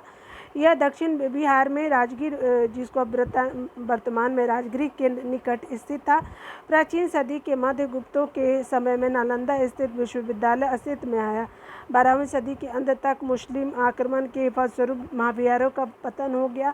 बंगाल के पाल शासकों द्वारा विक्रमशिला विश्वविद्यालयों को संरक्षण देने के फलस्वरूप नालंदा का महत्व घटने लगा था। ठीक है, क्योंकि ये क्या हुआ था कि बंगाल के जो पाल शासक थे अब किसको महत्व देने लगे थे, तो विक्रमशिला विश्वविद्यालय को संरक्षण देने के फलस्वरूप नालंदा का महत्व घटने लगा था, क्योंकि अब वो किसको देने लगे थे, तो विक्रमशिला को ज़्यादा तवज्जो देने लगे थे। ठीक है, देखिए अगला क्या बोल रहा है कि प्रथम जो मगध साम्राज्य का उत्कर्ष किस शताब्दी को हुआ था, तो ये कब हुआ था, तो ईस्वी पूर्व 6वीं शताब्दी को मगध का उत्कर्ष होता है। ठीक है, और इसका जो बोल रहा है कि वास्तविक राजा किसको माना जाता है, तो बिंबिसार को माना जाता है। और बिंबिसार का टाइम पीरियड क्या है, तो 1544 से लेकर 492 ईस्वी तक था। देखिए अगला क्या बोल रहा है कि मगध की राजधानी कौन सी है, तो ये देख लीजिए मगध की राजधानी, इसमें जो है वो ए और सी दोनों हैं। ठीक है, देखिए आरंभिक जो राजधानी थी वो क्या थी, गिरिवंश थी, और बाद में उदय ने पाटलिपुत्रा को बनाया और गुप्त काल तक जो मगध की राजधानी बनी रही, बाद में आपका पाटलिपुत्रा ही बना रहा। मगध साम्राज्य का शासन करने वाले प्रथम राजवंश के विषय में बौद्ध ग्रंथों एवं पुराणों में क्या बोला गया है कि अलग अलग विवरण दिए गए हैं। ठीक है, और इसमें बोला जा रहा है कि आपका पुराणों के अनुसार मगध पर शासन करने वाला पहला राजवंश बृहद था। ठीक है, पहला राजवंश कौन था, बृहद था। इस वंश का पहला राजा जरासंध था। इस किसने क्या किया, गिरिव्रज को अपनी राजधानी बनाया। ठीक है, अगला देखिए, प्राचीन महाजनपद जो है वो मगध की प्रथम राजधानी क्या थी, तो आप देख लीजिए, जो अभी हमने पढ़े क्या थी, राजगीर की गिरिव्रज। तो यहाँ पे आपका ई हो जाएगा क्योंकि गिरिव्रज हम लोग पढ़ चुके हैं। अगला देखिए, तो आपका 69 का आंसर क्या हो जाएगा, आपका देखिए ई हो जाएगा, 69 का आंसर ई हो जाएगा। ठीक है, चलिए यहाँ पे बात किया जा रहा है कि नंद वंश के जो बाद मगध पर किस राजवंश का शासन आया, तो ये आता है नंद के बाद आते हैं मौर्य। ठीक है, और जो आप जानते हैं कि घनानंद को हरा करके मौर्य बनते हैं। देखिए, अब नंद वंश की स्थापना शिशुनाग वंश का अंत करके ही की गई थी, यानी शिशुनाग वंश को ख़त्म करके नंद वंश होता है। और नंद वंश में कुल कितने राजा थे, 9 राजा थे। उग्रसेन, जिसे पुराणों में महापद्म कहा जाता है, पंडुक, पड्डुगति, भूतकाल, राष्ट्रपाल, गोविशानक, दश सिद्धक, कैवर्त तथा नामा कौन थे, घननंद। ठीक है, देखिए अगला क्या बोल रहा है कि चंद्रवंश में, नंद वंश में जो है वो जनता से बलपूर्वक धन वसूलने, छोटी छोटी वस्तुओं का पर भारी कर लगाने के कारण जनता जो है वो शासकों के विरुद्ध हो गई थी। चारों ओर क्या हुआ कि घृणा और असंतोष का वातावरण क्या हो गया, व्याप्त हो गया। तो इसी का लाभ उठाकर चंद्रगुप्त मौर्य और चाणक्य ने घनानंद की हत्या कर नंदवंश का अंत कर दिया। ठीक है, और इस तरह से आपका क्या हो जाता है, इसका आंसर ए हो जाएगा, आपका क्या जो मौर्य हो जाएगा। देखिए यहाँ पे बोल रहा है किसके ग्रंथ में चंद्रगुप्त मौर्य का विशेष रूप से वर्णन किया गया है, तो विशाखदत्त में किया गया है। देखिए आपका इसमें क्या बोला जा रहा है कि विशाखदत्त कृत जो है मुद्रा राक्षस से चंद्रगुप्त मौर्य के विषय में विस्तृत सूचना प्राप्त होती है। इस ग्रंथ में चंद्रगुप्त को नंदराज का पुत्र माना जाता है। जो मुद्रा राक्षस में चंद्रगुप्त को विशल और कुशलहीन जो है वो कहा गया है, किस में, मुद्रा राक्षस में। और 18वीं सदी में ध्रुतिराज ने मुद्रा राक्षस पर टीका लिखी थी। ठीक है, तो अगला देखिए इसमें क्या बोल रहा है कि मुद्रा राक्षस के अतिरिक्त विशाखदत्त के नाम से 2 अन्य जो है उनका भी उल्लेख है विशाखदत्त के अलावा। तो यहाँ पे क्या है कि देख लीजिए, यहाँ पे क्या है, तो आपका देवी चंद्रगुप्तम है और अविशारिका वचंतिक या अविशारिका बंधियक अपर्याय है, जो और भी उल्लेख मिलता है रचनाओं में। देखिए यहाँ बात किया जा रहा है, तो कह रहा है क्या कि निम्नलिखित में से मगध का कौन सा राजा सिकंदर महान के समकालीन था, तो घनानंद था, जो आपका क्या था, सिकंदर महान के समकालीन था। और ये देखिए महापद्मनंद के उत्तराधिकारियों की संख्या पुराणों और बौद्ध ग्रंथों में 8 मिलती है। ठीक है, और इस वंश का अंतिम शासक कौन था, तो घनानंद था, जो सिकंदर का समकालीन था। उसे यूनानी लेखकों ने अग्रमीज कहा है। ठीक है, और जेनोफोन उसे बहुत धनाढ़ व्यक्ति बताता है। वधशाल उसका सेनापति था, किसका, घनानंद का। ठीक है, चलिए अगला क्या प्रश्न बोल रहा है, तो बोल रहा है क्या कि आपका पाटलिपुत्रा में स्थित चंद्रगुप्त का महल मुक्ता बना था, तो किससे बना था, तो ये बना था आपका लकड़ी से बना हुआ था। ठीक है, अगला देखिए क्या बोल रहा है कि आपका जो यहाँ बात किया जा रहा है, तो बिहार में पटना के समीप जो बुलंदी बाग कुमरान में की गई खुदाई से मौर्य काल के लकड़ी के विशाल भवनों के अवशेष प्राप्त हुए हैं। इन्हें प्रकाश में लाने पर श्री स्पूनर महोदय जी को था, और बुलंदी बाग से नगर के परकोटे के अवशेष और कुम्हरार से राजप्रसाद के अवशेष प्राप्त हुए हैं। ठीक है, चलिए अगला यहाँ ध्यान देने वाली बात है कि अष्टप्रधान का गठन किसने किया था, तो अष्टप्रधान का गठन है वो शिवाजी के द्वारा किया गया था।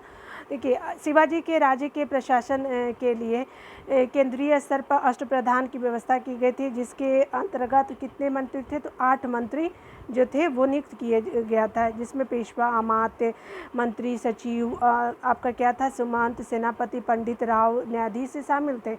ये शिवाजी के राज्य प्रशासन में आधुनिक काल के सचिवों की भांति कार्य करते थे। इनका कार्य क्या था, राजा को परामर्श देना था, और इसे किसी भी अर्थ में मंत्रिमंडल नहीं कहा जा सकता।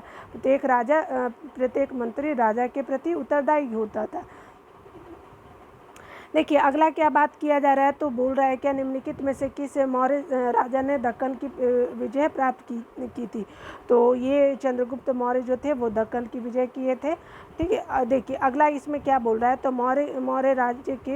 मौर्य साम्राज्य के संस्थापक चंद्रगुप्त मौर्य ने बौद्ध भारत की दक्षिण भारत की विजय प्राप्त की थी। इस संदर्भ में अशोक के जो अभिलेख है जैन और तमिल साक्ष्यों से प्राप्त होती है। दक्षिण भाग के अनेक स्थलों में अशोक के अभिलेख प्राप्त हुए हैं, किंतु अशोक ने एकमात्र कलिंग विजय ही की थी। अतः ऐसी स्थिति में दक्षिण में विजय का श्रेय हमें चंद्रगुप्त को ही देना पड़ेगा, क्योंकि बिंदुसार के विजय अत्यंत संदिग्ध है और यह इतिहास में इसे एक विजेता के रूप में स्मरण नहीं किया जाता है। आपको किसको? बिंदुसार को। जैन और तमिल साहित्य में आपका क्या है कि चंद्रगुप्त मौर्य को दक्षिण विजय की पुष्टि करते हैं। ठीक है, चलिए यहाँ पे देखिए, यहाँ पे बोल रहा है कि अभिलेख जिससे यह प्रमाणित होता है कि चंद्रगुप्त का पश्चिम पर जो है वो क्या था, पश्चिम भारत पे अधिकार था। ठीक है, प्रभाव पश्चिम भारत पे। तो यहाँ पे है रुद्रदमन का जूनागढ़ अभिलेख, इसका आपका सी हो जाएगा, 76 का सी हो जाएगा। ठीक है, देखिए यहाँ पे देखिए, यहाँ क्या बोल रहा है कि आपका रुद्रदामन के जूनागढ़ अभिलेख से यह ज्ञात होता है कि आपका चंद्रगुप्त मौर्य के जो सौराष्ट्र स्थित प्रांतीय शासक पुष्यगुप्त ने वहाँ सुदर्शन झील बनवाई थी और बाद में अशोक के यूनानी गवर्नर तुषारसप से इस जलाशय के बाद बहुत सी नहरें बनवाई। इस प्रांत को अनार्त या सुराष्ट्र कहा गया। इससे पश्चिम भारत पर चंद्रगुप्त के आधिपत्य का प्रमाण मिलता है। ठीक है, अगला देखिए, अगला बोल रहा है क्या कि आपका कह रहा है क्या कि अशोक के साम्राज्य में सम्मिलित नहीं था। तो आपका श्रीलंका जो था वो अशोक के साम्राज्य में सम्मिलित नहीं था। श्रीलंका जो है अशोक के साम्राज्य में सम्मिलित नहीं था। द्वितीय अभिलेख से स्पष्ट होता है कि भारत में अशोक का अधिकार जो है चोल, पांड्य, सती, ये पुत, केरल, ताम्रपर्णी जिसको श्रीलंका के छोड़कर सर्वत्र था, क्योंकि इन राज्यों को प्रत्यंत या सीमावर्ती राज्य कहा गया था। ठीक है, चलिए अगला देखते हैं। अगला क्या बोल रहा है कि आपका कह रहा है क्या कि अशोक के शासनकाल में बौद्ध सभा किस नगर में आयोजित की गई थी। तो ये पाटलिपुत्रा में की गई थी। देखिए शीली अनुश्रुति जो है और ये जो है वो दीपवंश और महावंश के अनुसार अशोक के राज्यकाल में पाटलिपुत्रा में मोगलीपुत्र तीसरे की अध्यक्षता में तृतीय बौद्ध संगीति का आयोजन किया गया था। ठीक है, अगला देखिए, अगला जो बात किया जा रहा है तो बोल रहा है क्या कि अशोक के अभिलेखों में प्रयुक्त भाषा क्या है। तो प्राकृत जो है वो शिलालेखों में आपका प्रयुक्त भाषा है। ठीक है, इसमें देखिए आपका जो बात किया जा रहा है तो कह रहा है क्या कि अशोक का इतिहास हमें मुख्यतः इसके अभिलेखों से ही प्राप्त होता है। उसके अभिलेखों का विभाजन जो 3 वर्गों में किया गया है, शिलालेख, स्तंभलेख, गुहालेख। आपका क्या है फिर गुहालेख। फिर देखिए शिलालेख की संख्या कितनी है, 14 विभिन्न लेखों का एक समूह है। ठीक है, और शिलालेख कितने लेखों का समूह है, तो ये 14 लेखों का समूह है जो 8 भिन्न स्थानों से प्राप्त हुआ है। और ये क्या है कि ये स्थान जो है शहबाजगढ़ी हो गया। उसके अलावा मानसेहरा, कालची, गिरनार, धौली, जौगढ़, एरमुगुड़ी और सुपारा है। ठीक है, अशोक के अधिकांश अभिलेख प्राकृत भाषा और ब्राह्मी भाषा लिपि में लिखे गए हैं। केवल 2 अभिलेख जो है वो कहाँ लिखे गए थे, तो आपके लिखे गए थे अभिलेख जो है वो कहाँ लिखे गए थे, तो आपके शहबाजगढ़ी और मानसेहरा में की लिपि ब्राह्मी ना होकर के खरोष्टी है। तो याद रखिएगा कि मानसेहरा और शहबाजगढ़ी की जो लिपि है वो कहाँ किस लैंग्वेज में, तो खरोष्टी लिपि में है। ठीक है, और यहाँ पे जो है वो तक्षशिला में अरामाइक लिपि में लिखा गया एक भग्न अभिलेख जो है वो आपका शरेकुना नामक स्थान से यूनानी और अरामेइक लिपियों में लिखा गया है। द्विभाषीय यूनानी और सीरियाई भाषा अभिलेख या लगमान नामक स्थान से अरामाई लिपि में लिखा गया अशोक का अभिलेख प्राप्त हुआ है। चलिए अगला देखिए, अगला क्या बोला कि निम्नलिखित में से बताना है कि प्राचीन भारत की कौन सी लिपि दाहिने से बाएं यानी दाहिने से बाएं लिखी जाती है। तो कौन सी लिपि लिखी जाती थी, राइट टू लेफ्ट, तो खरोष्टी। आइए यहाँ बात किया जा रहा है तो आपका कह रहा है क्या प्राचीन भारत में खरोष्ठी लिपि दाएं से बाएं लिखी जाती थी। इसे पढ़ने का श्रेय मैशन, प्रिंसेप, नॉरिस, लैसेन, कनिंगम आदि विद्वानों को है। यह मुख्यतः उत्तर पश्चिम भारत की लिपि थी। ठीक है, आइए। बौद्ध के धर्म का प्रमुख मूल उद्देश्य था उद्देश्य है तो अशोक के धर्म का मूल संदेश क्या है, तो ये है आपका ई हो जाएगा। देख लीजिए कौन कौन सा है। तो देखिए यहाँ जो बात किया जा रही है तो यहाँ पे कह रहा है कि अशोक धर्म एक नैतिक संहिता थी। अशोक अपने दूसरे और 7वें शिलालेख के माध्यम से संदेश देता है कि अपाशीनवे बहुकयानि दया दाने सच्चे सोचियो मादीय साधवे च, अर्थात कम पाप करना, कल्याण करना, दया दान करना, सत्य बोलना, पवित्रता से रहना, स्वभाव में मधुरता और साधुता बनाए रखना। इस प्रकार अशोक धर्म के मूल संदेश में शांति और अहिंसा, बड़ों का सम्मान और धार्मिक क्या है सहनशीलता निर्मित है। अतः इसे ई माना जाएगा। यानी कहने का मतलब क्या है कि आपका मूल संदेश तो है ही, उसके अलावा बड़ों का सम्मान भी है। देखिए धार्मिक सहनशीलता है और आपका बड़ों का सम्मान है। ठीक है, और इसमें क्या है शांति और अहिंसा भी है। ठीक है, और शांति और अहिंसा भी है। ठीक है, देखिए ये भी है, ये भी है और ये भी है। ठीक है, चलिए ई हो जाएगा इसका आंसर। देखिए यहाँ पे क्या बोल रहा है कि केवल वह स्तंभ जिसमें अशोक ने स्वयं को मगध का सम्राट बताया है, तो ये भाब्रू स्तंभ में स्वयं को जो अशोक ने मगध का सम्राट बताया है। देखिए इसमें क्या बोल रहा है कि भाब्रू जिसको बैराट स्तंभ लेख में अशोक ने स्वयं को मगध का सम्राट बताया है। पियदशी लाजा मागध संग अभिवातिनी आहा अपावा धंत च, यही अभिलेख अशोक को बौद्ध धर्मावलंबी प्रमाणित करता है। ठीक है, चलिए यहाँ जो बात किया जा रहा है तो यहाँ पे बोल रहा है कि अपने शिलालेखों में अशोक सामंत किस रूप से जाने जाते थे, तो किस रूप से जाने जाते तो प्रियदर्शी रूप से जाने जाते थे। ठीक है, तो यहाँ देख लीजिए आपके बी आंसर हो जाएगा प्रियदर्शी। और देखिए बी। ठीक है, तो ये प्रियदर्शी हो जाएगा। अगला देखिए यहाँ पे बात किया जा रहा है तो कह रहा है क्या कि अशोक के अभिलेखों में सर्वप्रथम इसे देवनाम प्रियदर्शी, देवताओं का प्रिय अथवा देखने में सुंदर देवनाम प्रियदर्शी तथा राजा आदि की उपाधियों से संबोधित किया गया है। पुराणों में इसे अशोकवर्धन कहा गया है। ठीक है, चलिए ये जो अर्थशास्त्र है कौटिल्य की जो अर्थशास्त्र है किस पहलू पर प्रकाश डालता है, तो अर्थशास्त्र राजनीतिक नीतियों पे जो है वो अर्थशास्त्र जो है प्रभाव डालता है। ठीक है, अगला देखिए इसमें क्या बोल रहा है कि आपका कह रहा है कि कौटिल्य के अर्थशास्त्र द्वारा बोल रहा है क्या कि चंद्रगुप्त मौर्य के शासन की बहुत सी बातें का ज्ञान होता है। यह जो है वो ऐतिहासिक ग्रंथ नहीं है अपितु राजनीतिक शास्त्र का एक अद्वितीय ग्रंथ है जिसकी तुलना मैकाले के प्रिंस से की जाती है। ठीक है, देखिए अगला आपका क्या बोल रहा है कि कौटिल्य की जो अर्थशास्त्र किस विषय पर आधारित है, तो यहाँ पे हो जाएगा ई की ऑप्शन हो जाएगा। देखिए इसमें क्या है तो देखिए आपका क्या बोल रहा है तो कह रहा है कि कौटिल्य चाणक्य द्वारा मौर्य काल में रचित अर्थशास्त्र शासन के सिद्धांत और अभ्यास की पुस्तक है। इसमें राज्य के मंडल सिद्धांत है जो विदेश नीति की व्याख्या करता है।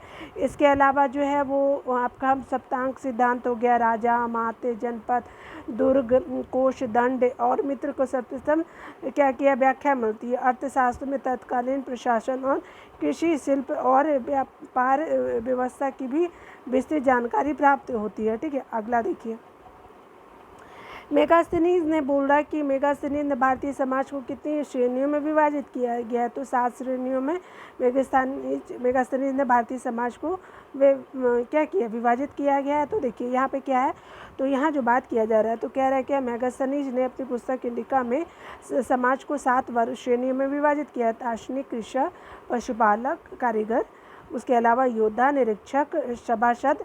मेगास्थनीज भारतीय समाज में दास प्रथा के प्रचलित होने का उल्लेख नहीं करता है। ठीक है, यानी मेगास्थनीज के अनुसार दास प्रथा प्रचलित नहीं थी।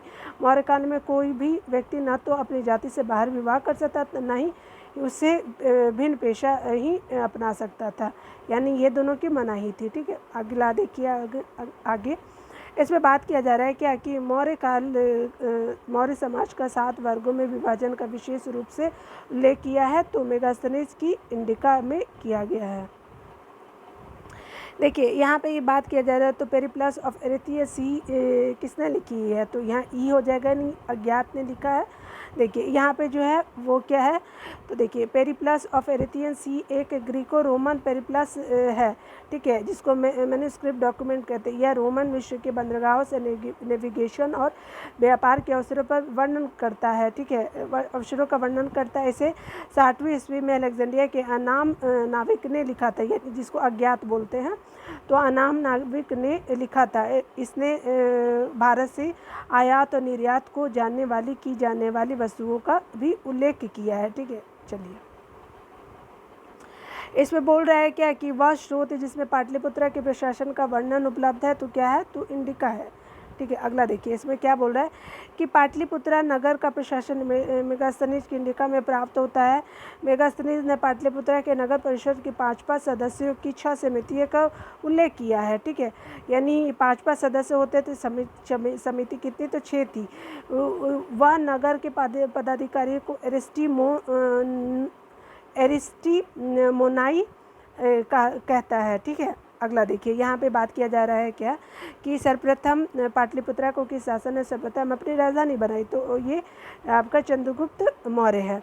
देखिए पाटलिपुत्र वस्तुतः पाटलिपुत्र को स्थापना सोने और गंगा नदी के संगम पे किया गया था।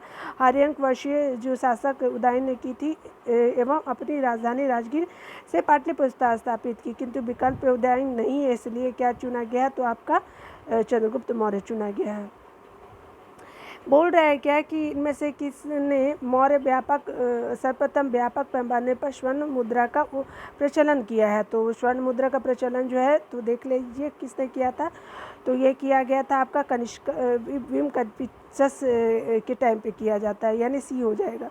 देखिए यहाँ जो है बोला जा रहा है कुषाण शासकों द्वारा व्यापक पैमाने पर स्वर्ण जो है मुद्रा का प्रचलन प्रारंभ किया गया करना भारतीय उपमहाद्वीप में सबसे महत्वपूर्ण योगदान था। ठीक है, कुषाण शासक भीमा कदफिसेस ने को स्वर्ण मुद्राओं का प्रचलन का श्रेय जाता है।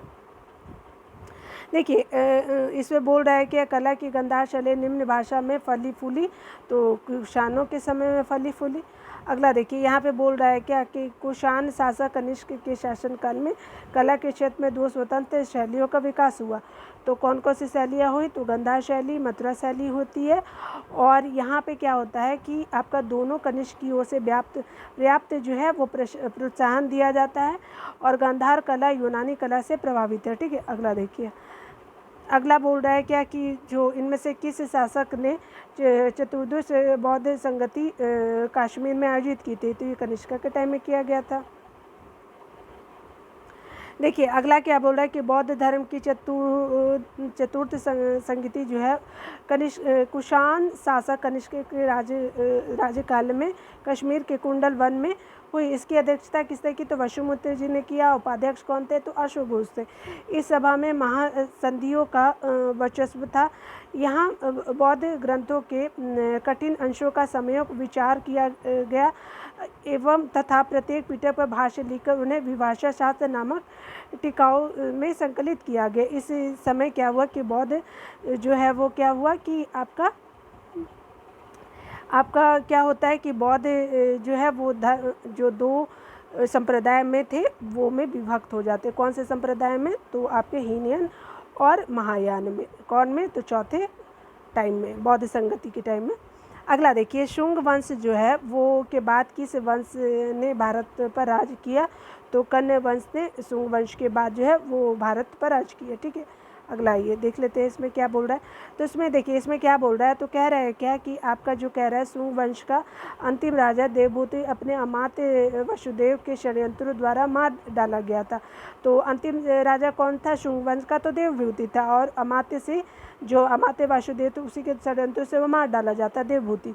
और वसुदेव ने जिन नवीन राजवंशों की नींव डाली थी उसको क्या बोला जाता है, कन्नव या कन्वायन नामक जाना जाता है। शुंगों के समान यह भी ब्राह्मण वंश था, ठीक है। कौन? तो ये कन्ना वंश। आपका ये बोल रहा है कि राजा खारवेल नाम जुड़ा है, तो किससे जुड़ा हुआ है? तो देखिए यहाँ पे हमने ऊपर देखा तो ये राजा जो है वो हाथी गुफा लेक के साथ जुड़ा हुआ है, ठीक है। अगला देखिए, कलिंग का चेदी शासक जो थे खारवेल प्राचीन भारतीय इतिहास के महानतम सम्राटों में से एक था। और ये जो थे वो कहाँ से थे? भुवनेश्वर में 3 मील की दूरी पर उदयगिरी गिरी जो पहाड़ी है कि हाथी गुफा में इनका एक लिखा तिथि जो लिखा बिना तिथि का अभिलेख मिला है, ठीक है। इनका जो है उसमें तिथि मेंशन नहीं है, ठीक है। और इनमें खारवेल के बचपन, शिक्षा, राजाभिषेक जो होता है, राजा होने के बाद 13 वर्षों तक शासनकाल की क्या होता है कि घटनाओं का क्या किया जाता है? क्रमबद्ध विवरण दिया जाता है। यह अभिलेख खारवेल का क्या किया जाता है कि इतिहास जानने का एकमात्र स्रोत है, ठीक है। अगला देखिए, यहाँ पे बात किया जा रहा है तो आपका कह रहा है क्या? नगरों का क्रमिक पतन किस काल की एक जो है वो विशेषता है? तो ये नगरों का क्रमिक पतन जो है वो गुप्त काल का विशेषता है। अगला देखिए, क्या बोल रहा है कि गुप्त काल में नगर क्रमिक पतन की ओर अग्रसर हुआ। संपूर्ण गंगा घाटी की जो नगर पहले अत्यंत समृद्ध अवस्था में थे, उनमें से अधिकांश को गुप्त युग में या तो त्याग दिया गया या वहाँ आवासन में पर्याप्त विघटन हुआ। पाटलिपुत्र जैसे महत्वपूर्ण नगर हिंसांग के आगमन तक गांव बन चुका था, ठीक है। मथुरा जैसा जो महत्वपूर्ण नगर और कुम्हरार, सोनगिरी, सौगरा और उत्तर प्रदेश में गंगा घाटी के अनेक महत्वपूर्ण केंद्र हास्य के ही प्रमाण प्राप्त होते हैं, प्रस्तुत करते हैं, ठीक है। अगला देखिए, इसमें क्या बोल रहा है कि आपका कह रहा है कि गुप्त काल में उत्तर भारतीय व्यापार के लिए उपयोग किया जाता था। बंदरगाह का नाम बताना है, तो कौन सा था? तो देखिए यहाँ पे जो है वो ऑप्शन इसका आंसर हो जाएगा ई हो जाएगा, ठीक है। क्यों होगा? तो देख लेते हैं, डिस्क्राइब वाला जो दिया हुआ है हमारा डिटेल में।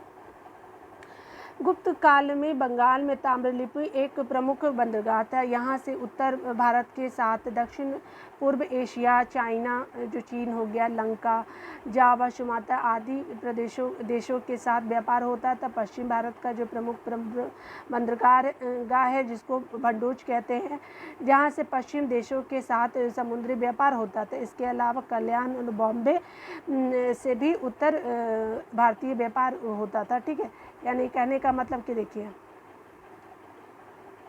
आपका कल्याण भी हो गया, भरूच भी हो गया, ठीक है। और ताम्रलिप्ति जो है वो क्या, वो बंगाल वाला हो गया, ठीक है। तो ये सब भी आपका जो है इसकी वजह से आपका ये ऑप्शन लिया गया है।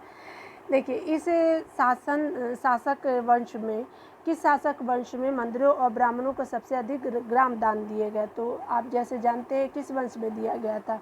तो ये गुप्ता के टाइम में दिया गया था, तो इसका क्या हो जाएगा? गुप्ता हो जाएगा, ए ऑप्शन हो जाएगा, ठीक है। तो देखिए यहाँ पे बात किया जा रहा है तो आपका गुप्त वंश के शासकों में जो है वो मंदिरों और वंश के शासकों ने मंदिरों और ब्राह्मणों को सबसे अधिक ग्राम अनुदान में दिए।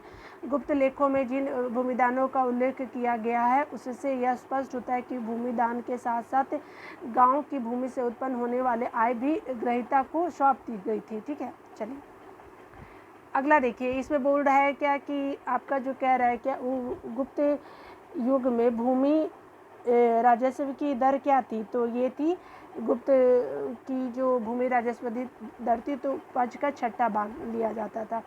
ये क्या बोल रहा है कि गुप्त काल में जो लोग राजकीय भूमि पर कृषि करते थे उन्हें अपनी उपज का एक भाग राजा को कर के रूप में देना पड़ता, तो जो 6ठा अंश था। और गुप्त अभिलेखों में भूमि कर को उदग्र या भाग कर कहा गया है। देखिए अगला क्या बोल रहा है, तो कह रहा है क्या कि भागवत आपका जो संप्रदाय के विकास में किसका देन अत्यधिक थी? तो गुप्ता की जो थी वो सबसे ज़्यादा थी। देखिए भागवत वैष्णव धर्म का जो बात किया जा रहा है, तो इसमें कह रहा है क्या कि आपका जो है वो वैष्णव धर्म का चरमोत्कर्ष गुप्त राजाओं के शासनकाल में था। गुप्त नरेश वैष्णव मतानुयायी थे तथा उन्हें इसे अपना राजधर्म बनाया था। अधिकांश शासक परम भागवत की उपाधि धारण की थी। विष्णु का वाहन गरुड़ गुप्तों का राज्य चिन्ह था, ठीक है। चलिए यहाँ जो बात किया जा रहा है तो कह रहा है क्या कि आपका कह रहा है क्या कि इनमें से किसने पहली बार यह व्याख्या की थी कि पृथ्वी के अपनी धुरी पर घूमने के कारण प्रतिदिन सूर्योदय और सूर्यास्त होती है। तो आर्यभट्ट ने ऐसा बोला था, और ये किसके दरबार में थे? तो ये गुप्ता के दरबार में थे।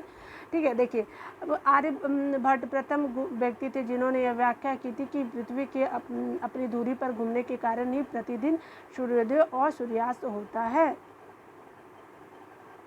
अगला क्या बोल रहा है कि इनमें से बोल रहा है कि इनमें से कौन सा गुप्त काल में औषधि के रूप में कार्य के लिए जाने जाते थे? तो इसमें कौन थे? तो ई ऑप्शन हो जाएगा। चलिए आप देख लेंगे राइट आंसर क्या है।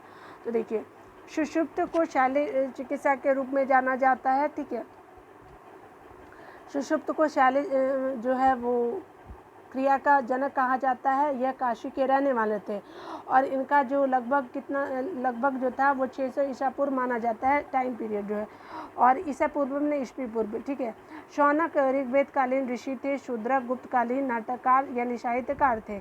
शौमिला गुप्ता कालीन नाटककार हैं।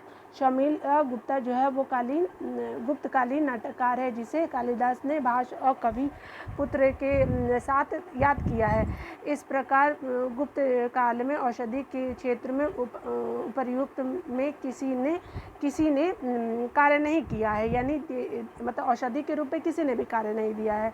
ठीक है, तो देखिए इसमें से क्या होता है कि बीपीएससी क्या करती है कि आपका अपने प्रारंभिक पुस्तक में ए देते हैं। ठीक है, और बाद में क्या कर देते हैं कि गुप्त काल का प्रारंभ 275 एडी श्री गुप्त से प्रारंभ होता है, जो सुषुप्त के माने काल यानी 600 बीसी से लेकर 1500 बीसी के करीब 1000 वर्ष बाद का है।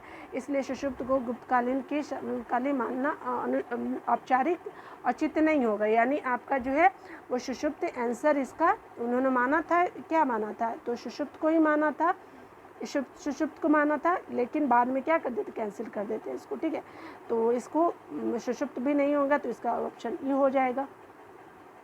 देखिए अगला क्या बोल रहा है कि चीनी यात्री हेनसांग ने किस विश्वविद्यालय में अध्ययन किया था? तो तक्षशिला में किया, नालंदा में किया था? तो ये नालंदा में किया था हेनसांग ने। ठीक है, अधिकतर कंफ्यूजन जो है वो तक्षशिला ही हो जाता है। ठीक है, देखिए यहाँ पे बोल रहा है क्या कि चीनी यात्री वेनसांग हर्षवर्धन के शासनकाल में भारत आया था और 637 ईस्वी में वेनसांग नालंदा विश्वविद्यालय गया। इस समय यहाँ के कुलपति आचार्य शीलभद्र थे। कहाँ के? तो नालंदा विश्वविद्यालय के। और लगभग 150 साल जो है वो क्या है कि मतलब 1 साल से ऊपर जो है वो नालंदा में क्या करते हैं कि निवास कर उसने योग शास्त्र का अध्ययन किया। इसके बाद वह क्या करता है कि बंगाल, उड़ीसा, धाने, कटक होता हुआ कांची पहुंचता है। अपनी यात्रा के दूसरे दौर में हेनसांग पुनः नालंदा और व्याख्यान दिए। ठीक है, दोबारा भी वो आता है। ठीक है, वो आते हैं। देखिए हेनसांग की भारत में यात्रा के समय सूती कपड़ों के उत्पादन के लिए सबसे महत्वपूर्ण नगर था। तो सूती वस्त्रों के लिए कौन था? तो मथुरा जाना जाता था। ठीक है, देखिए जो चीनी यात्री हेनसांग हर्षवर्धन के शासन में भारत आए थे। ठीक है, और मथुरा एक औद्योगिक नगरी थी। अर्थशास्त्र से ज्ञात होता है कि इसके सूती वस्त्र उत्कृष्टता के लिए प्रसिद्ध थे। हेनसांग ने मथुरा को आर्थिक समृद्धि और व्यापारिक प्रगति की पुष्टि की है। वह लिखता है कि मथुरा के बाजारों में बिकने वाले वस्तुएं काफ़ी सजाकर रखी जाती है। ठीक है,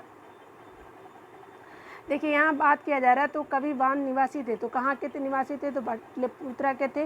वान भट्ट हर्षवर्धन के क्या थे? दरबारी कवि थे। ये पाटलिपुत्रा क्षेत्र के निवासी थे। हर्षवर्धन कादम्बरी, चंडी शतक इनकी प्रमुख रचना है। किसकी? तो वान भट्ट की। ठीक है,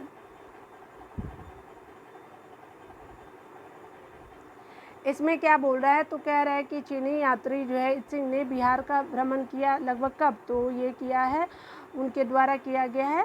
तो इसमें से कोई नहीं, आंसर डी हो जाएगा। देखिए इस सिंह ने 671 से लेकर 672 में जब वह युवक था किया था। ठीक है, किए थे। ठीक है, इस सिंह ने 671 से लेकर के 672 ईस्वी में किया। ठीक है, पहले अपने 37 बौद्ध सहयोगियों के साथ बौद्ध धर्म के अवशेषों को देखने की इच्छा से उसने क्या किया कि उसने पश्चात विश्व का भ्रमण करने का निश्चय किया।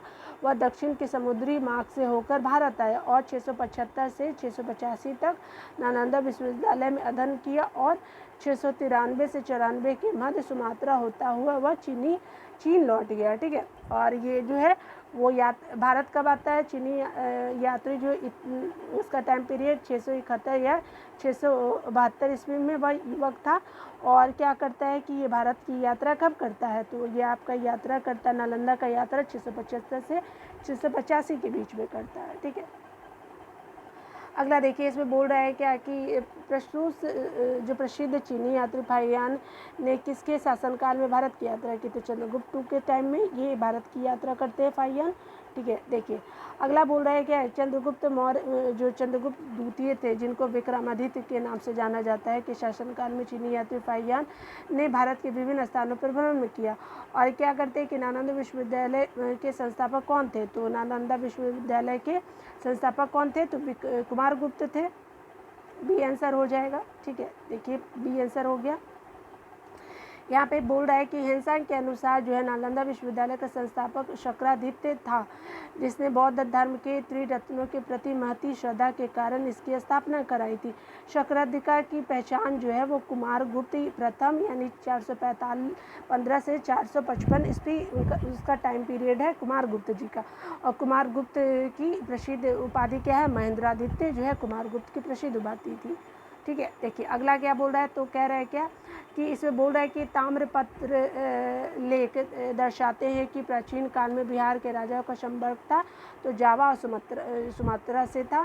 तो देखिए इसमें क्या बोल रहा है कि पाल वंशीय जो शासक है देवपाल बौद्ध मतानुयायी था। लेखों में से परम सौगत कहा गया था, जिस उसने जावा के शैलेंद्र वंशीय शासक बालपुत्र देव के अनुरोध पे उसे नालंदा में एक बौद्ध विहार बनवाने के लिए 5 गांव दान दिए थे। ठीक है, आइए अगला क्या बोल रहा है, तो इसमें कह रहा है क्या कि आपका बोल रहा है कि स्वर्णगिरी का वह शासक कौन था जिसने नालंदा में एक बौद्ध विहार की स्थापना की और उसके रख रखाव हेतु अपने दूत द्वारा देवपाल के 5 गांव दान देने के लिए प्रार्थना की? तो बालपुत्र देव थे। ठीक है, देखिए सी ऑप्शन हो गया, आंसर सही है। देखिए स्वर्णगिरी के जो शासक बालपुत्र देव ने स्वर्णगिरी क्या श्रीलंका को तो ने नालंदा में एक बौद्ध विहार की स्थापना की तथा उसके रख रखाव हेतु अपने दूत द्वारा देवपाल से 5 गांव देने का प्रार्थना की। ठीक है, अगला देखिए ये क्या बोला कि नालंदा विश्वविद्यालय के विनाश के कारण थे, तो मुसलमान जो था वो विनाश का कारण था नालंदा विश्वविद्यालय। तो देखिए ये क्या होता है कि नालंदा विश्वविद्यालय बख्तियार खिलजी के अधीन तुर्क सुल्तान आक्रमणकारियों द्वारा नष्ट किया गया था। यह भारत में बौद्ध मत के पतन के लिए अंतिम प्रहार के रूप में देखा जाता है। खजुराहो के स्थापत्य के निर्माण में सहयोगी था, तो चंदेल शासक जो थे वो सहयोगी थे। आंसर ए सही हो गया। ठीक है, अगला देखिए खजुराहो के मंदिर जो है चंदेल राजाओं के समय 950 से लेकर 1050 के बीच बनाए गए थे। यहाँ के मंदिरों को कंदरिया महादेव का मंदिर सर्वोत्तम है। खजुराहो मध्य प्रदेश के छतरपुर जिले में स्थित है। ठीक है, अगला देखिए विक्रमशिला जो है विक्रमशिला शिक्षा केंद्र के संस्थापक का नाम है धर्मपाल। ठीक है, अगला देखिए ये बोल रहा है क्या कि विक्रमशिला का विश्वविद्यालय बिहार के भागलपुर जिले में स्थित था। ठीक है, विक्रमशिला जो है वो विश्वविद्यालय बिहार के भागलपुर जिले में स्थित था। इसकी स्थापना पाल शासक ने क्या किया था कि ये पाल शासक के धर्मपाल ने की थी। कहाँ की? विक्रमशिला का।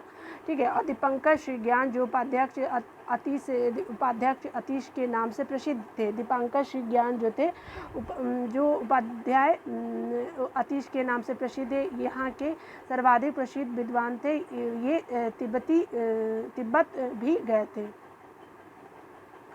ये अगला देखिए निम्नलिखित में से बोल रहा है कि राजवंशों में किसका उल्लेख जो है वो संगम साहित्य में नहीं हुआ था? तो कदम का जो है वो संगम साहित्य में उल्लेख नहीं किया गया है, तो ए आंसर हो जाएगा इसका। अगला देखिए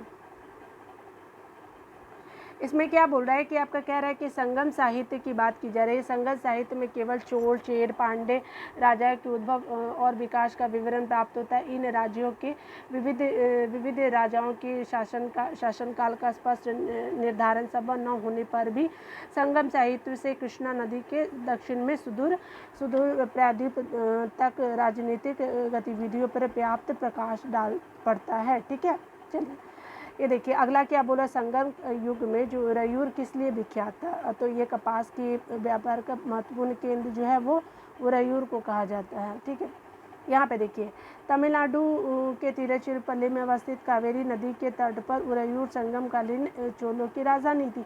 यह कारी और वरानम नामों से भी प्रसिद्ध थी।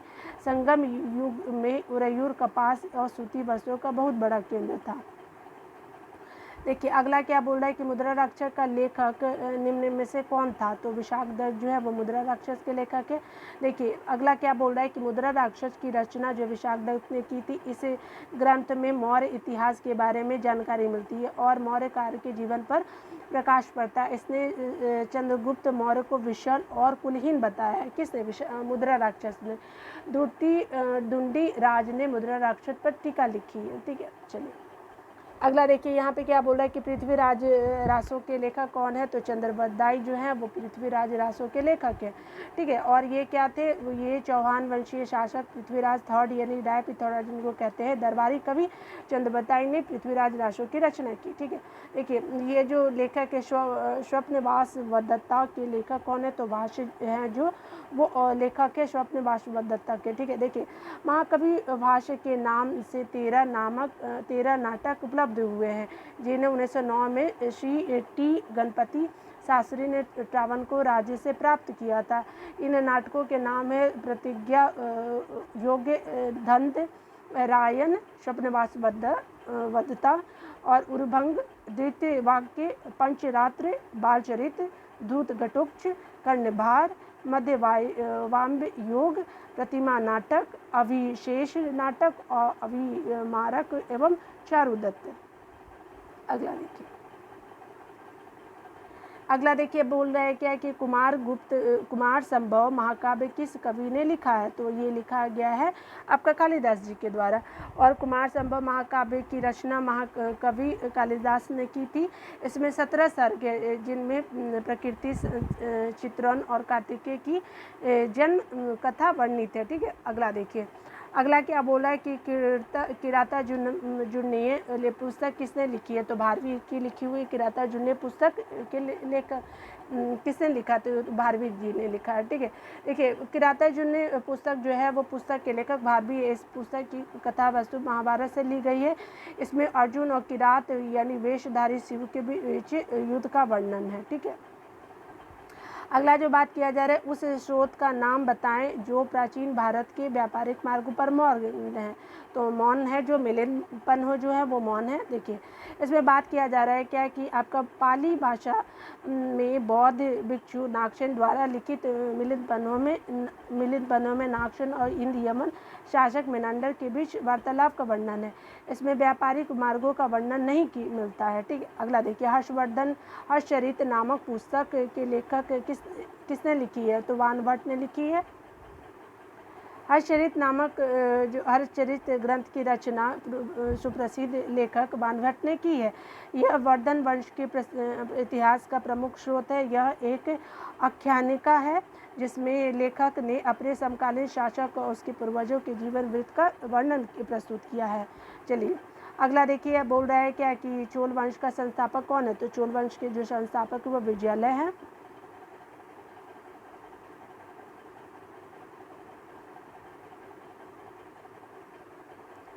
देखिए अगला बोल रहा है कि चोल साम्राज्य की स्थापना विजयालय ने की, जो प्रारंभ में पल्लवों का एक सामंती सरदार थे। ठीक है, उसने 850 ईस्वी में तंजौर को अपने अधिकार में कर लिया। तंजौर में शिव मंदिर यानी राजराजेश्वर या वेदेश्वर मंदिर का निर्माण राजा राज प्रथम के काल में हुआ। ठीक है, अगला देखिए बोल रहा है कि चोल काल किसके लिए प्रसिद्ध है। तो ये प्रसिद्ध है ग्राम पंचायत के लिए। देखिए, चोल शासन की सबसे उल्लेखनीय विशेषता स्वायत्त शासी ग्रामीण संस्थाओं के संचालन में परिलक्षित होती है। ग्राम पंचायत चोल काल में प्रसिद्ध था। उत्तर मेरूर से प्राप्त अभिलेख से ग्राम सभा के कार्यों आदि का वर्णन प्रारंभ किया, विस्तृत वर्णन प्राप्त होता है। ठीक है, देखिए अगला क्या है, तो ये है आपका कौन सा मध्यकालीन भारत साम्राज्य व्यापक स्तर पर एक स्थानीय स्वशासन के लिए प्रसिद्ध था। तो चोल है, बी आंसर हो जाएगा। उसी तरह से देखिए अगला बोल रहा है क्या है कि दक्षिण भारत के मंदिरों के आकर्षक द्वार क्या कहे जाते हैं, तो गोपुरम कहलाते हैं। तो इस तरह से आपका देखिए यहाँ पे क्या बोल रहा है, तो कह रहा है कि आपका कह रहा है कि दक्षिण के मंदिरों के आकर्षक द्वार को गोपुरम कहते हैं। पांड्य चोलों के राजकाल में द्रविड़ शैली पनपती रही। पांड्य काल में मंदिर छोटे होते थे, किंतु उनके प्रांगण के चारों ओर अनेक प्राचीर बनाए जाते थे। इनके प्रवेश द्वार, जिसे गोपुरम कहा जाता था, भव्य, विशाल और प्रचुर मात्रा में शिल्पकारिता से अलंकृत होते थे, जो चोलकालीन वास्तुकला की विशेषता मंदिर नहीं अपितु गोपुरम है। यानी वास्तुकला जो चोल का है वो विशेषता मंदिर की नहीं है, गोपुरम की है। ठीक है, चलिए देखिए आज मैंने आपका जो है वो मध्यकालीन ये आपका मैंने एंशिएंट हिस्ट्री को पूरा जो प्रीवियस ईयर बीपीएससी में पूछा गया है तो मैंने आपका पूरा कंप्लीट कराने का कोशिश किया है। ठीक है, तो आज आपका कंप्लीट हो गया एंशिएंट का, जिसको आपका इस तरह से आप जो है वो मेरे वीडियो को देख लीजिएगा और इस तरह से आप अपने प्रीवियस ईयर के जो क्वेश्चन है उसको तैयार कर लीजिएगा। ठीक है, जो इम्पोर्टेंट है एग्ज़ाम ओरिएंटेड। तो चलिए मिलते हैं, थैंक यू।